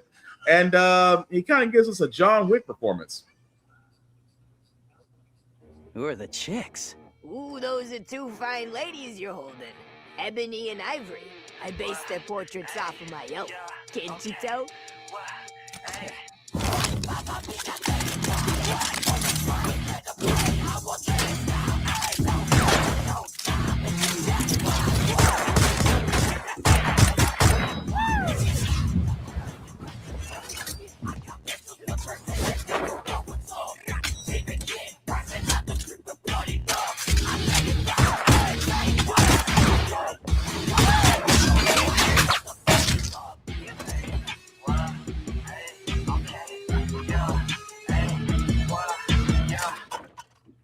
Yeah, I think I can work with these. Found your old mercenary alias. It's the most thoughtful gift anyone's ever given me. And that was a short clip, but that was Devil May Cry on Netflix. As you can see, Season 2 comes out May 12th. And I can already tell you this because some people looked at this and said, he's reloading. For all those that played Devil May Cry games, yes, Dante doesn't reload because of his demonic side, always kept the guns loaded. Let me say this as nicely as I can, okay? The way they're going with this story, he is developing into the character that we all know. It is completely and utterly okay for him to reload. It is fine. It is not going to not keep you from not watching the series when it comes back out on Season 2. At the same time, I do love the fact they're going into a little bit of lore, especially with his mercenary name, how the guns were created. And the fact of the matter is, it actually looks freaking cool. So again, if you're nitpicking on that one thing, no, that's what I've been hearing. What did you hear? That this blatantly rips off the entire sequence of reloading from Tactical, and they were not given credit. Okay, because I heard they Tactical gave them the okay, but they were. So what was the issue? They just straight rolled. They just straight took it. Like it's the exact motion and sequence, and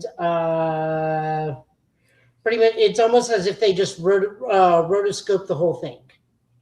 Okay, like it's like identical. Okay, now if they didn't give credit for that, that's a whole different other ballgame. That I can understand.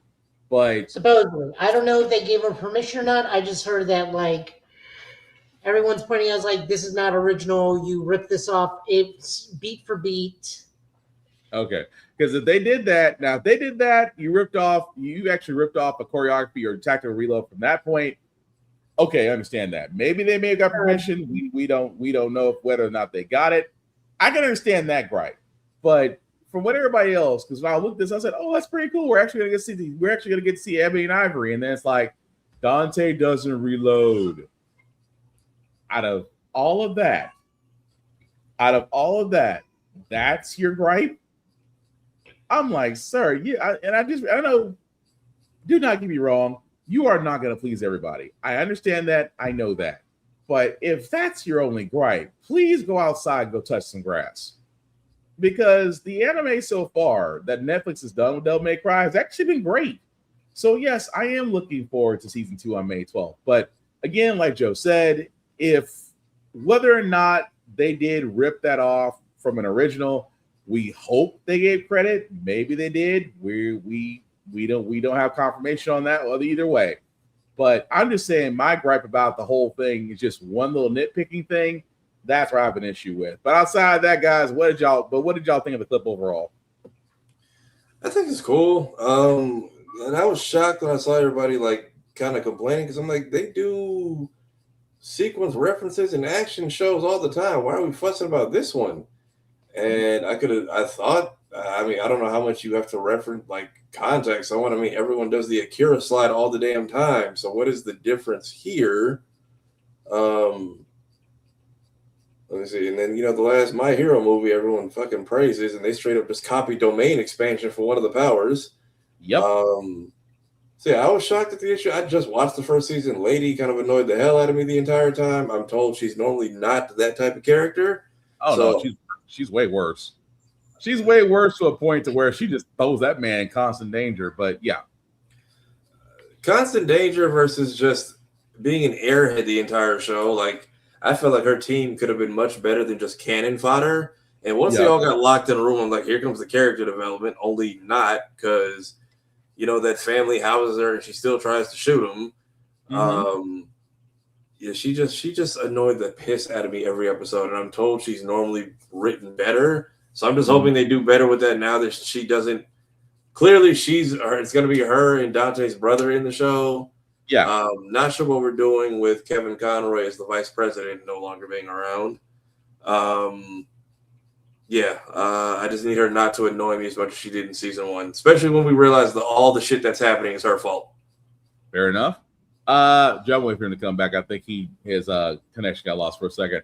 But no, it's just the whole thing is just I understand with Lady it was different and the fact of where they went with this. So I get that part. But Joe, now we got you back. What did you think of the clip? And are you looking forward to season 2 come May 12th? Oh yeah, no, it was fun. It was good watching season 1. Season 2 looks like maybe more Virgil focused, but I'm still there for it. Okay. Yeah, and me too. Like I said, Netflix has really done a good job with Devil May Cry. So yeah, come season 2, we are definitely gonna go back and see it. And yes, Bama, you should definitely go back and watch it if you haven't had a chance to see it for yourself. The anime was really good. Even the one done by Madhouse, which was I think 5 episodes or 7. I think it was 7. Even the ones done by Madhouse by 7 episodes was still good. So, but either way, check both out. But also we did get another clip for season 2 for Monarch Legacy of Monsters. We got this clip for the upcoming season that will also be on Apple TV. Oh, I didn't realize starts today. Oh, it starts today. Thank you for that. Oh man, I've got a lot to watch. I did not know I could do that. Let me see if I can do that again. That was pretty freaking cool. Oh wow. So we can actually be at the bottom. Yes. I did not know that. Anyway, I'm learning new things. Here's the clip.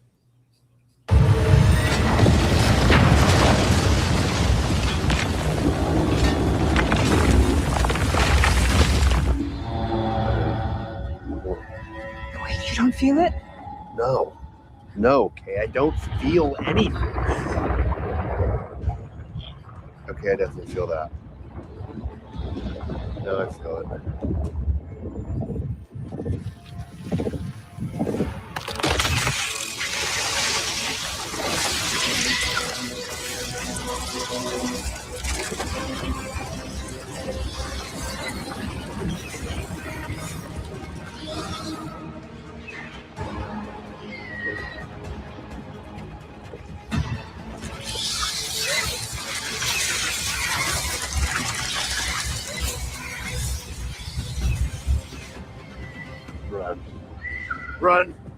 Run!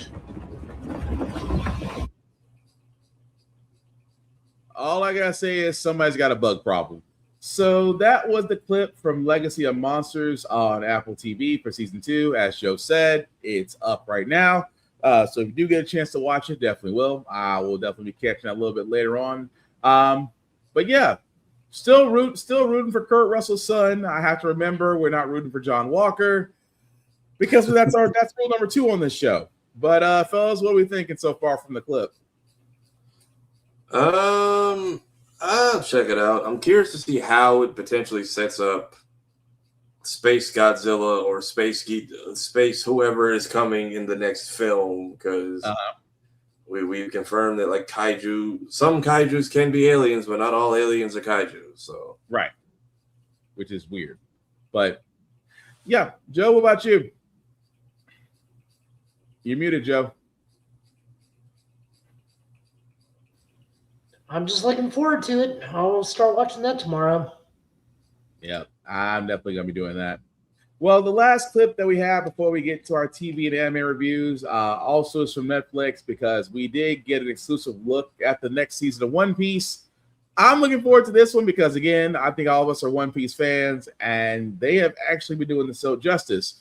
So if you haven't had a chance to watch the first season, I highly recommend that you do. This is actually a clip from the upcoming season 2. And Usopp has learned that negotiations usually fail with Nami. So that was the exclusive clip for One Piece for season 2. I like it. I may be biased because I'm a One Piece fan. Love what Netflix has done with it so far. But yeah, I'm sold. As I think season 2 starts March 10th. So yeah, it starts March 10th. So fellas, anything we can add to this outside of watching this, or do we feel some type of way since they are going to go into Load Town, and or just things that nobody's brought up about? I mean, I feel like we waited long enough for season 2, and apparently we're going to get through Alabasta. Yeah. I'm curious to how the Load Town thing goes, though, since I think Buggy is still a hostage right now in this version of the show. Right. So we're going to go through Load Town, Drum Island, Alabasta, leading into Sky Island, and then Water 7 potentially, and then season 3. Right. So I'm curious to see how far they go through it and what improvements got made. But I mean, the cast and crew looks great, so I'm ready to see what they bring in for the next season. Agreed. Joe, what say you? I mean, I'm looking forward to it. I can't watch it since I don't have Netflix, but I'll be hearing about it from family since they watch it, which always surprises me. Apparently, also Brooke got cast. I saw that today, but I couldn't tell if it was confirmed or just rumors. I think I'm the same way. I don't know if that's confirmed or not. I put it in the group chat. Let's see, because It's like one of the last things we had in the group chat before the show. Oh, that one. Oh, wow, I completely missed it. So yeah, that's right. Yeah, we'll be playing Brooke. So nope, it's confirmed because now I see about 6 different things for it. You're right. We're skipping a lot, like a lot, if we're already getting Brooke. So I'm wondering if that was misnamed, or because couldn't this be the dude that Zoro fights, who's got the steel skin or something? Well, that guy, he could be, but that's Mr. One, which that would be this season if we are getting it. And I think he was shown in one of the trailers already. Yeah. Like I'm saying, it is way, way too early for it to be Brooke. No, but I think Brooke comes along. Maybe not this season, but he may be coming along later on.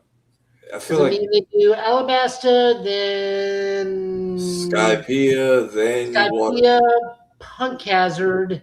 Water 7 Water 7 / Annie's Lobby, then Thriller Bark. Yeah. Then everyone gets sent off into time skips. Yeah. No, we're not getting Brooke before Frankie. I'm pretty sure about that. They haven't casted a Frankie, and also that may be a bit harder to adapt. Unless they completely redraw Frankie. Well, we'll really redraw and change the character slightly, because remember in this one, Sanji's a way less horny than in the anime, so they're gonna have to turn down Frankie a lot. Yeah, or unless you get that one guy, I can't think of the guy's name that used to play in all the action flicks, bald-headed guy, but he was real muscular. Not the Mountain, but I can't think of his name to save my doggone life right now. But no, that's what we're talking about. That's what we're talking about, Bambi. How is Frank gonna work? It's gonna have to be a remodel. I mean, I don't think you're gonna find somebody. I think it's gotta have to be a complete remodel. As far as how he's drawn, how he acts, it's probably going to be all different. But we'll see once we actually get casting for it. But again, One Piece does start March 10th on season 2 for Netflix. So with that being said, guys, we are going to move on to television and anime reviews. I barely just caught up with a few things. So Tafara, I'm going to start with you. Any TV anime reviews you want to go bring up, sir? I haven't been on TV too much. I've been kind of all over the place the last week or so. But Vigilantes was great. I'm glad we didn't drag out the backstory too much. Yeah. Also, I still don't get how Aizawa's neck scarf thing works. But the fact that he was able to solo this villain, and we got to see the unfortunate passing of Shirakumo, who was basically just one of Goku and Wukong's many reincarnations. Yeah. The fact that his psychosis kind of took in during that last fight. And the fact that we're basically in his rebellious arc. The man didn't even stick around for his own graduation, which is depressing. So the fact that we're realizing Aizawa was kind of in his own mental recovery right now before going into teaching. Last episode was great. And then Fire Force, and I guess the power of horny is required to let the world go round. That was funny. Although I did see the Prince reference in Vigilantes. I was like, Purple Rain would have been a perfect reason. Purple Rain as a power, or because I don't know what his power is outside of the rose thing, which I don't even know if that's just Flare or that's him, but he ends up getting two-shotted. I'm like, there's a Purple Rain or Dove's Cry joke somewhere. Right. It was right freaking there. But no, Fire Force, I agree. Although Arthur coming through in the clutch, that made your meme perfect. When you do all the side quests, you one-shot the boss. Yeah, it's not everybody gets a speech. You've come back 5 times already. Wrap it up. But I'm sorry, it's probably being interrupted. Keep going. No, that's about it. It was just Fire Force and Vigilantes for me. All right. Joe, what about you? Any television or anime reviews? Starfleet Academy was nothing short of amazing this week. Everybody wants to cry about it, but you know what? F them. I definitely got to watch that. But go ahead. Oh, it was so good. It was so good. It's kind of a continuation from a Voyager episode, which makes it even better. Oh. A lot of anime did not air this week, and it's because I think a studio executive passed away. So a couple of the ones that I usually watch did not get updated, like Frieren didn't update, Cardfight Vanguard, Divine Z, Paralytic Tournament didn't update.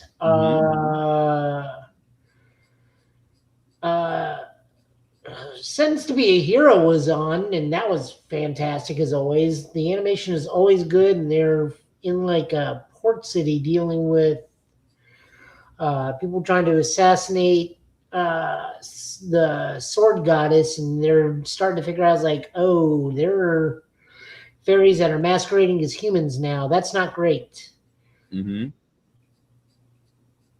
So, I don't. This is, like I said, this has been a super busy week for me. I've gone nonstop. Gotcha. I will say for me, because literally this Friday was the only time I actually did get caught up on anime. Just to agree with Tafara, Fire Force was good. Really was interesting about how they've done this episode. Vigilantes, we talked about that. Prince, y'all guys had a golden opportunity with that character, but to see Aizen's backstory a little bit was interesting. Frieren, I was about to start that. I was like, I've heard so many people talk about that. I was going to add that to the list. Hell's Paradise, Togedaniki, Sentenced to be a Hero. All of them were great. Trying to remember if I caught up. I have yet to see. I don't think there was a new Samurai Troopers up. I don't think there was a new Samurai Troopers. No, there was. It was really good. Okay, so I need to catch that one. But yeah, outside of that, didn't get to catch Starfleet Academy, although, like I said, I heard great things about it. But here's my thing about Starfleet Academy, ladies and gentlemen. For the quote unquote hardcore Trekkies, this show's not going to be for you. I'm just going to be completely honest. This show's not for you. And what I mean by that is, being a Trekkie fan, you by now should be able to appreciate every incantation of a Starfleet show. You really should. You may not like all of them, but you should be able to the point you'd be able to respect them. I mean, I know people have their gripes about Enterprise, about Star Trek Enterprise. Okay, fine. I personally liked it because it was supposed to be full of mistakes. It was supposed to be, the first voyage as far as being in space. A lot of people didn't. A lot of people may not like that. Fine, but you didn't go to the extreme hatred level that you went for Starfleet Academy. Some folks didn't like the Next Generation. Again, fine. You didn't go that level of hatred that you did with Starfleet Academy. Some people didn't like Voyager. I think because they didn't dig on Catherine Janeway. Again, you liked it, but you didn't go so far as to make long, drawn out speeches about why you like Starfleet Academy. The thing I'm getting at here is, guys, Starfleet Academy is written for a new generation in a new direction post-burn in the Discovery timeline. You have to let go of what you think Star Trek. I almost said Star Wars. What you should think. What you think Star Trek should be. Again, it's different for everybody. But if you don't like it, you just don't like it. But harping every week on how bad it is not going to make Paramount turn around and end it. Especially the fact that Academy has been getting a lot of great ratings. So either you can learn to love it, or you can turn it off, or go watch something else. But here, in my opinion, I'm just going to go say this because I know we usually try to give good feelings and vibes on this show, but I say this as a Trekkie. If you cannot appreciate a Star Trek show while we have them, you cannot call yourself a Star Trek fan because you missed the entire point of the reason why we love what Gene Roddenberry created. And I'll leave it at that. But with that being said, we are going to move on to our comic pulls of the week. Before we do that, we do want to show love to Rick's Comic City. If you are in the Nashville, Tennessee location, that is the one go-to place for Nashville for comics, for mangas, animes, things of that nature. They have two locations, Nashville, Tennessee and Clarksville, Tennessee, and of course, rickscomiccity.com. You'll definitely see us playing on their televisions because they show us love. We want to show them love. So definitely check them out if you are in the Middle Tennessee area. If you are not in the Middle Tennessee area, guys, and I cannot stress this enough, support your local comic book stores, support your local libraries, support your indie artists, whether they are writers, whether they are artists, whether they're colorists, whether they are creators of all types of art in life. Please support them because if you guys haven't noticed right now, especially with the Dakota incident, which is DC's latest book that we've all talked about, that again, highly recommend and encourage you should go out and buy and read, because powers that be are trying their hardest to honestly sabotage the book only because of various reasons. And again, guys, this is why we keep saying the entire time, support the indies because that's where our money should be going. And at the same time, guys, support your local places, your local comic book stores, because they need your patronage as well. So again, support is the word. Whether it's monetary, word of mouth, or simply just directing people to find good help with books, with mangas, comic, Funko Pops, things of that nature. Simply put, support any way you can, but monetary would be greatly helpful. So, Joe, I do see that you have your comic books up, sir, and you are muted. So whenever you're ready.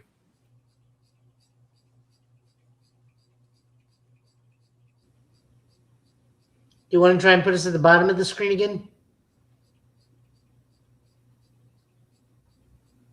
Hey, that'll work. Cool. We're looking at Absolute Wonder Woman number 17. Oh, did the thing. Can't close it. Wonder Woman, Zatanna gets free of her imprisonment in the Suicide Squad purely from using Wonder Woman's magic, and then Wonder Woman decides to get into a kaiju battle with Giganta. Good book. Great art. Hilarious fight. You're muted now. Yep. Dang it. Now I'm on the muted train. That could be labeled as 4-on-1. Technically 4-on-1, but also poor Pegasus. But I digress. I know, but it was still such like a hilarious fight. Green Lantern number 32. This is also Legacy issue 599. So Hal takes out Carol on on a night in Paris, gets to, attempts to propose, and then it gets interrupted by a supervillain. Star Sapphire does not take that very well, and Hal has to dial her back, and then Hal's like, goes to the moon, talks to Kyle's like, I'm going away. You're going to run this book from now on, starting next issue. Joe is elated. Look, again, biased. I'm not going to lie. I'm biased on this one. But this actually does end a good arc. Like, as much as I don't even really knock these this stuff over on Laserprint, this has actually been pretty decent. Hero's journey for Hal. So him stepping back and the writer moving other lanterns forward. Good job. It's just coincidence that it's Kyle. He could have easily pushed any of the other lanterns forward. We do know in core that it's going to be focusing on John, Guy, and Jessica. I don't know about Simon and Joe, but, you know, they're there. They're doing stuff, but I think the main jail book is going to be shifting from Hal to Kyle. So, you know, I just get lucky. I'm just going to sit there and say we almost witnessed a murder. Oh, yeah. No, she was going to kill that girl. We almost witnessed a murder. That's all I'm going to say. He was going to propose. You ruined my proposal. You ruined my proposal. That you saw fear in her eyes and in Hal's eyes. Just I like that she literally just goes eep. Like you all you heard, you could dang near hear death rungs. That's all I'm saying. But oh yeah. Who's writing what? Sorry guys. Absolute Wonder Woman is written by Kelly Thompson, art by Hayden Sherman, and colors by Jordi Belair. Green Lantern's written by Jeremy Adams, art by Montos, colors by Romalo Fernando Jr. Next up is the DC KO tie-in for Superman. This is the last one because this is written by Josh Williamson, art by Eber Ferreira, and Julio Ferreira. Superboy Prime is whipping the Legion's ass along with the Superman robot. And then they just get their mission accomplished, and this is setting up the next thing, which is Legion of Superboys, because Connor, John, and Prime are all going to be starting to see who takes the mantle of Superman because of DCKO, or who will be the next person to look over Metropolis while Superman recuperates from DCKO. So that's starting this one. This was a great book. Art's fantastic. Superboy Prime does call out his more violent, ruthless tendencies. He goes like, I could kill you, but I am trying so hard to do better. Literally and figuratively. Good book. Yep, it was. Next up is Flash DCKO tie-in. This is issue 30. This is the finale for, again, the DCKO tie-in and Impulse Control Part 5. This is the finale. This is written by, God, that's why would you do white lettering on a yellow and white and red thing? This is written by Mark Waid and Christopher Cantwell, art by Vasco Georgie, colors by Matt Herms. Wally has to stop Bart from undoing Crisis of Infinite Earths, because if he does, everything is effed up. And also has to fight Darkseid along with the members of Challengers of the Unknown. I always want to say Challengers of the Defenders, but those are two very different groups. Yeah. Challengers of the Unknown. And they fight Darkseid. So, yeah.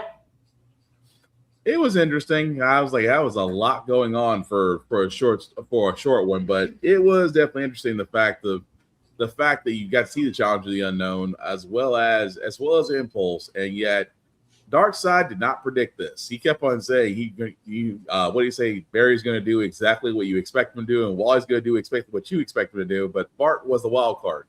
But no, it was a good one. Yep. Moving over into Marvel, this is Amazing Spider-Man and Venom Death Spiral Part 1 of 9. Oh, God. I just didn't realize it was Part 1 of 9. This is written by Joe Kelly, Al Ewing, and Charles Soule. Art by Jesus Size. Colors by Matt Hollingsworth. So this is literally the next big arc for Amazing Spider-Man and Venom and Carnage. It's one big giant book. Spidey's picking up pieces of his life. Mary Jane is being asked out by Flash Thompson, which is super weird because those are just two people you just do not think like go together. And At all. Mary Jane also is like, well, I tried talking to Peter, but he just kind of shut me out of his life, not knowing that was Ben. Meanwhile, Carnage is just like doing stuff with Eddie, and Eddie has to go see Dylan because Eddie's looking for Venom. Meanwhile, you start seeing all these people dying in like one pages, and you're starting to notice names. Like people are dying with the name Parker, Edison, Eddie, Broxton, Brock, Riley, Rayleigh.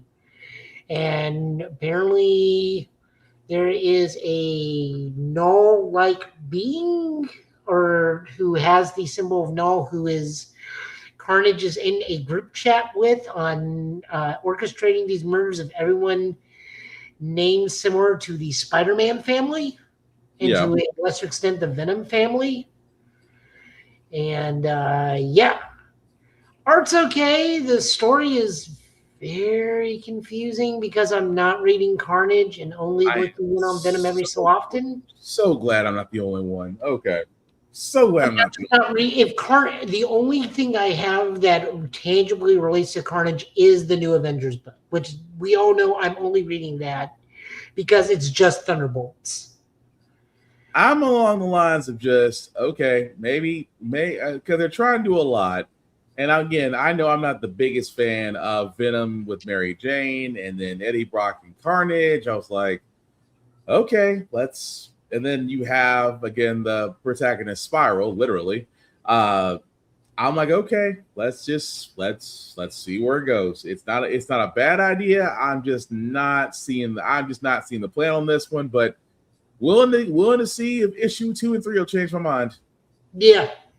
I mean, we don't have a choice in the matter on some of these because some of this I think is literally just Amazing Spider-Man. And I think the way they're doing this is going to be 1 and 9 is a team book, and then it may just alternate between Spider-Man, Venom, Carnage. Okay. I hope to God that's not the case, and this is an event book, and all 3 books are on pause, and it's just going to be Death Spiral with all of them, part 1 through 9. I honestly, God, did not realize this was a 9-part arc. So, oh boy. We'll see. Over on Inglorious X-Force, this is written by Tim Seeley, art by Michael Sta Maria. I guess that's Saint Maria. I'll take the word for it. I have no idea. Or colors by Romulo Fernando Jr.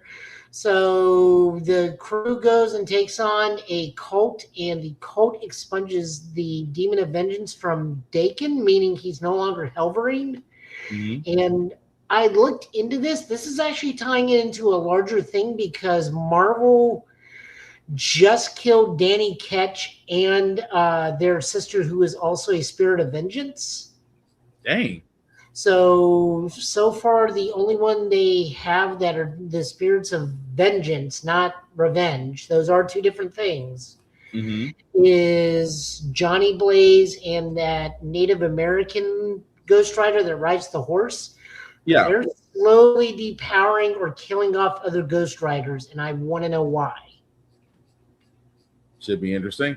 I didn't get a chance to read this one, so I'll have to go back and follow back up on this. But this is a fun X-Force. This is like a redux of 90s X-Force when Cable was running it with the kids. Okay. Like when New Mutants spun out into X-Force. Okay. So I am really digging this. So this is something it's fun. Fun to read. Fair enough. Iron Man. Number 2, this is written by Joshua Williamson, art by Carmen Carino and Nolan Woodard. AIM is still messing with Tony. Madam Mask and Tony sleep together. like a bunch, and then he wants answers, finds MODOK in Italy, and apparently Aim's going after MODOK. Things we don't need to see in mental images is MODOK out of his armor in an Italian or a Roman bathhouse. Things you just do not want to see. I'm glad I didn't read this issue then. Still good book. Josh Williamson is giving a very unique look on Tony Stark, which is hard to do because just about everything's been done with Tony. Yeah, so fair. Still fun. Predator Bloodshed. This is written by Jordan Morris, art by Ruari Coleman and Roland Bashi, colors by D. Confi. What if the Predator infiltrates a Dead or Alive tournament? That is literally the premise of this book. I didn't get a chance to read this one, but now knowing that premise, I'm going back to read it. I'm going to go back and read when I get a chance. Yes, that is literally the premise of this book. Is like, what if the Predator was spying on a DOA-style tournament and decides to infiltrate? Nice. Okay. Also, this takes place in the year 2035, so this may be within continuity from the last one of Predator kills the Marvel Universe? Question mark? Okay. But either way, a DOA tournament style where a Predator gets involved. That has my attention already.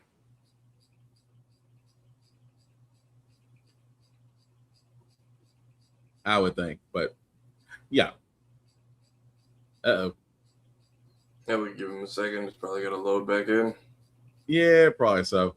What did you say, Bama? Oh, great. Now I need to get Venom and Carnage to understand what's going on. Not in so many ways. It's just with that one, I don't know with that one, so we'll see. No, he was explaining Danny Ketch was dead as far as the Inglorious X-Force. He was explaining what's going on with the Ghost Riders there. Cable's mother is Madeline Pryor and not Jean Grey. Thank you, X-Men 97. Well, dang. Man, tell us how you really feel. All right, Joe. Now that you're back, I think what else were you saying about the previous book before you dropped off? We're looking at Psylocke Ninja. This is written by Tim Seeley, art by Nico Leone and Dona Sanchez Almera is the colorist. This continues where the hand is fighting the palm, and Psylocke tries to kill Elektra before Elektra wakes up. Elektra wakes up and fights Psylocke and also kills the palm, and then leaves. And it's not a bad book. It's just this is a big 90s ninja fight stuff. So Betsy is still Psylocke in this. This is not Quanon, the owner of the actual body. This is still when Betsy was locked in Quanon's body. It's fine. It's not hurting anybody. It's just an okay book. Okay. Good. Yeah, I didn't have a chance to read this one. I have to go back and read it because Psylocke doesn't really get a lot of runs, so I'm curious to see about this one. So yeah, I'm gonna go back and read it. Yep. I think our final book of the night is Rogue, number 2. This is written by Erica Schultz, art by Luigi Zagara, and colors by Espen Grandin-Jern. Rogue, after getting basically no answers from Mystique, goes back to the the current Louisiana X Mansion, and on the way there, because of her closeness with Mystique, she absorbs some of her changing powers, which causes her powers to fit out, and just shenanigans ensue. Yeah, it was definitely interesting, but yeah, that's not the best way I could put this book. It's interesting, but yeah, I'm gonna hope for a little bit more in the next ones, concerning this is the Shadow of Tomorrow. It's a good look at Rogue's time in the Brotherhood of New Mutants and whatever the hell Sabretooth and Constrictor were doing at that time. In fact, I don't even know why Constrictor's there because he's not a mutant. Yeah. At least to my knowledge. No. Good art. Still solid story. I will always support a Rogue book because it's just good reading. I guess this is where it does tie into the Uncanny X-Men book, which is just New Mutants. I mean, it's fine. It's much more engaging than the Psylocke book, but also I'm just not a big Elektra fan. And was not reading comics. Well, was not reading those comics during that time period. So I have more of attachment to Rogue than I do anybody in. Yeah, they have an X-Mention in Louisiana Bayou. Well, we got to explain that because it's a split off from what's actually happening. See, there's actually 2 X-Men teams right now currently in the MCU comics. This one, led by Rogue, is with a certain house in Louisiana. Of course, the Factory, which is led by Cyclops, that's a whole different book. So that's the reason that's in why. Alaska. Right. So there's 2 different teams right now. Bama, to clear that up. But I'm sorry, Joe, what are you saying? Yeah. And then, those are all the books this week. All right. Thank you for that, sir. And we are going to go ahead and wrap this up, guys. And as usual, we do thank you guys for liking, for watching, for letting people know that we are up and live. We always appreciate that. With that being said, we are going to go move on to sign-offs. I'm going to start with the man, the myth, the legend, the guy who does his job, even though Maxie made it a point to just make you uncomfortable as humanly possible. Safari, I want to let people know what you're doing and where you'll be and where they can find you, sir. I was just going to go to my grave and tell nobody this story, but no, we had to make it a whole public spectacle and shit. So yeah, that's out of the bag. If you can, please go pick up the Dakota Incident. I think there are 3 covers. I left the 3rd one back at the store I went because honestly I wasn't a fan. But also just in case a local to the area I had to drive all the way out to actually wants the damn book. So just to be safe, slowly getting my life together. More things have arrived. I'm trying to figure out how to rework my old high school closet here as far as organization now that I have more things. New skit is out on the main channel about just these annoying gaming grifters and that whole spiel. Short form content coming out. We had the 40th anniversary of Zelda, 30th anniversary of Pokemon, 20th anniversary of Kappa Mikey, 20th anniversary of Sonic Riders, the 15th anniversary, I think, of the 3DS, or it might be the 20th, I don't remember. Stuff I'm trying to build and work around, rent due, post, and whatnot. Birthday on Monday, I have no idea what I'm doing for that. Trying to schedule my streams ahead of time. Stuff going on the gaming channel as well. My watch and review series of Primal. Last few episodes featuring our friend Trey Mosley, who's got a Kickstarter that he's working on. Clips on the Blurred's Eye View podcast. We are still working on the space for BlurredCon. So if you want to buy some ad space for people who want to vend but can't attend, that's an option. We have the team at Niemacop who's giving us some footage to use. We've got some stuff at Blurred Station to show off. We've got some from Aerial Night Games and their new game Drop Shot, and then Otaku Noir just signed on as well. So you can support us there. May or may not be there. I have no idea. We are playing it by ear at this point. I'm waiting for people that are above my pay grade, which is currently nothing, but still. We played the Crossroads Festival today. It might be a Sonic Rival Rider stream on Monday. But for now, just still getting acclimated, still trying to get this place decorated. I just be out here doing things. All right. Well, thank you, sir, for that. And another man who is constantly busy on the go, Show Guy Joe. Let people know what you're doing, where you'll be at, and where you can be found, sir. This weekend at Middle Tennessee Gaming, we got the Teenage Mutant Ninja Turtles pre-release for the general public tomorrow.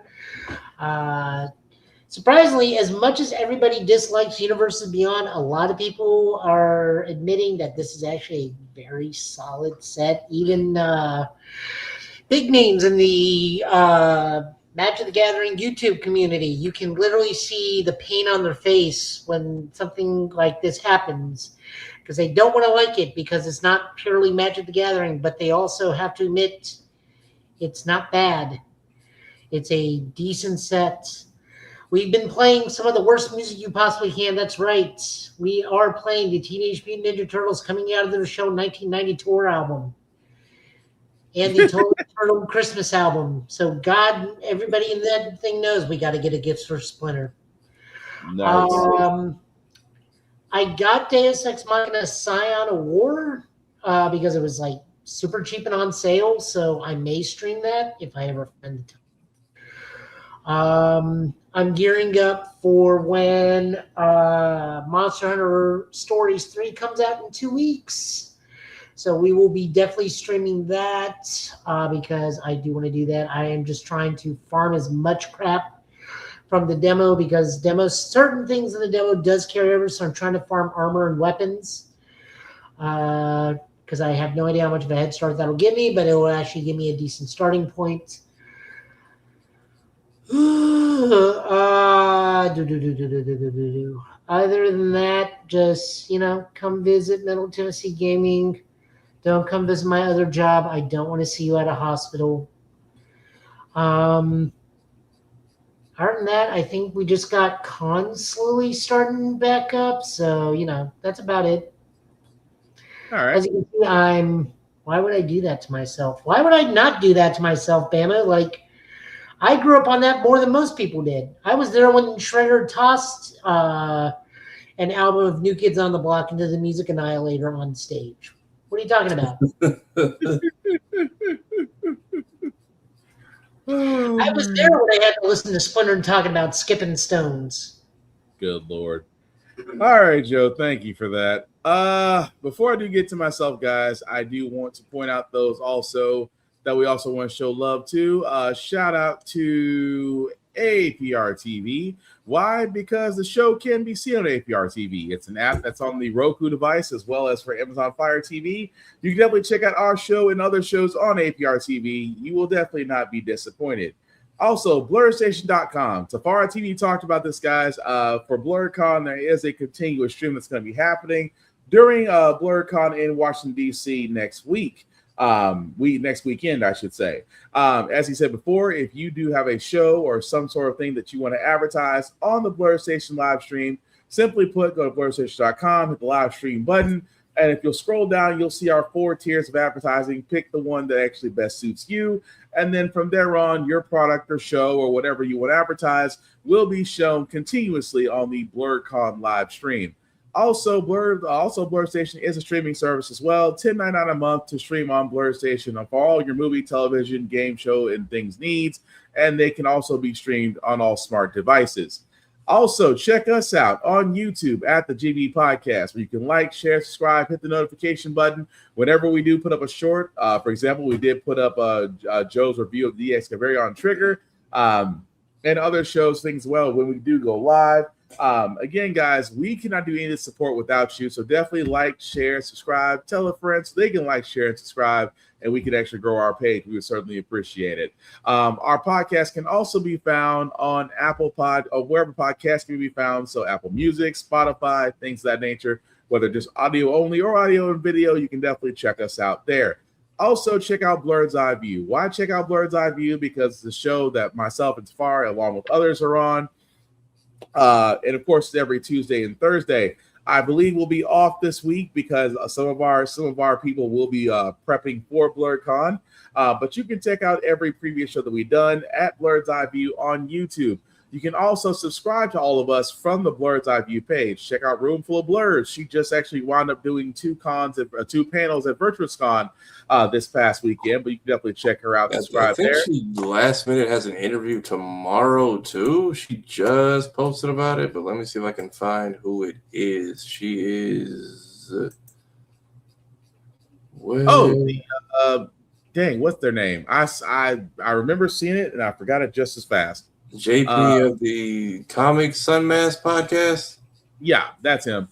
So yes, so definitely check out Roomful of Blurs. She will have a surprise interview tomorrow. She usually has her show Roomful of Blurs every Sunday, along with Dave Montel at 7 p.m. Check out Geek by Heart, as she is now back to streaming. She is currently doing Age of Calamity, a Zelda game. She will eventually get back to Tears of the Kingdom and get back to Silent Hill F. Please like, share, and subscribe to her because right now she's kind of sporadic on streaming. So hey, that's the reason why you turn the notification on, so that way you know when she goes live, you're notified, and she talks to everybody as she's playing. So definitely do that. Of course, check out our main man, Tafara TV Gaming, because he is back to his gaming ways. I just talked about that he was just streaming Crossworlds earlier today for their festival. So definitely subscribe to his new gaming channel there. Of course, our Get Bit channel podcast, my other show, How the Frack We Got Here. Navy Montel, who just actually finished earlier today talking with Luxury Lee, I believe her name was. If I got that wrong, Navy, please correct me. But definitely like and share, subscribe with Navy Montel as he does streaming as well as interviews. He will also be at BlurryCon, so that's bound to be a fun time. Also, check out Show Quo, Lord of the Culture, and of course, Safari TV's original channel if you already subscribe to that. And also, she may not be on our list, but I'm definitely going to make sure she gets recognition anyway. Whoop-de freaking do. Definitely check her out on IG at Fresh Press by Z. She is a nail artistry tactician. As you can scroll down at the bottom, she is definitely an artist. So if you are a nail artisan and looking for nail custom work, definitely reach out to her at Fresh Press by Z. You will not be disappointed. As for myself, guys, lost my train of thought for a second. My personal socials, Black_Spartan615, can be found everywhere, especially tonight. Yes, a little bit after this podcast, I will be streaming my first run of Resident Evil Requiem. It is going to be spoiler filled. I usually do commentary over it. So again, if you do not want to be spoiled, and I'm going to say this one time here, I'm going to say it one time before I actually start playing on the stream. If you do not want RE9 spoilers, may not want to watch me because I'm going to start my run tonight on Twitch at Black_Spartan615. So definitely love to have you there, or on the YouTube page for the Give It podcast, or my personal page. It's going to be streaming across all three. So if you do want to watch, I would appreciate it. If you want to comment and talk to me, you can do that too. Completely fine. Outside of that, also mental. I'm blanking out. That lets me know I need to take a break before I start gaming. Mental health is important, guys. Your mental health as well as your physical. So again, please make sure that you are taking the time. Not only for yourself, your body. Again, you are needed, you are loved, you are wanted. Please make sure you are taking care of you before you try to take care of others.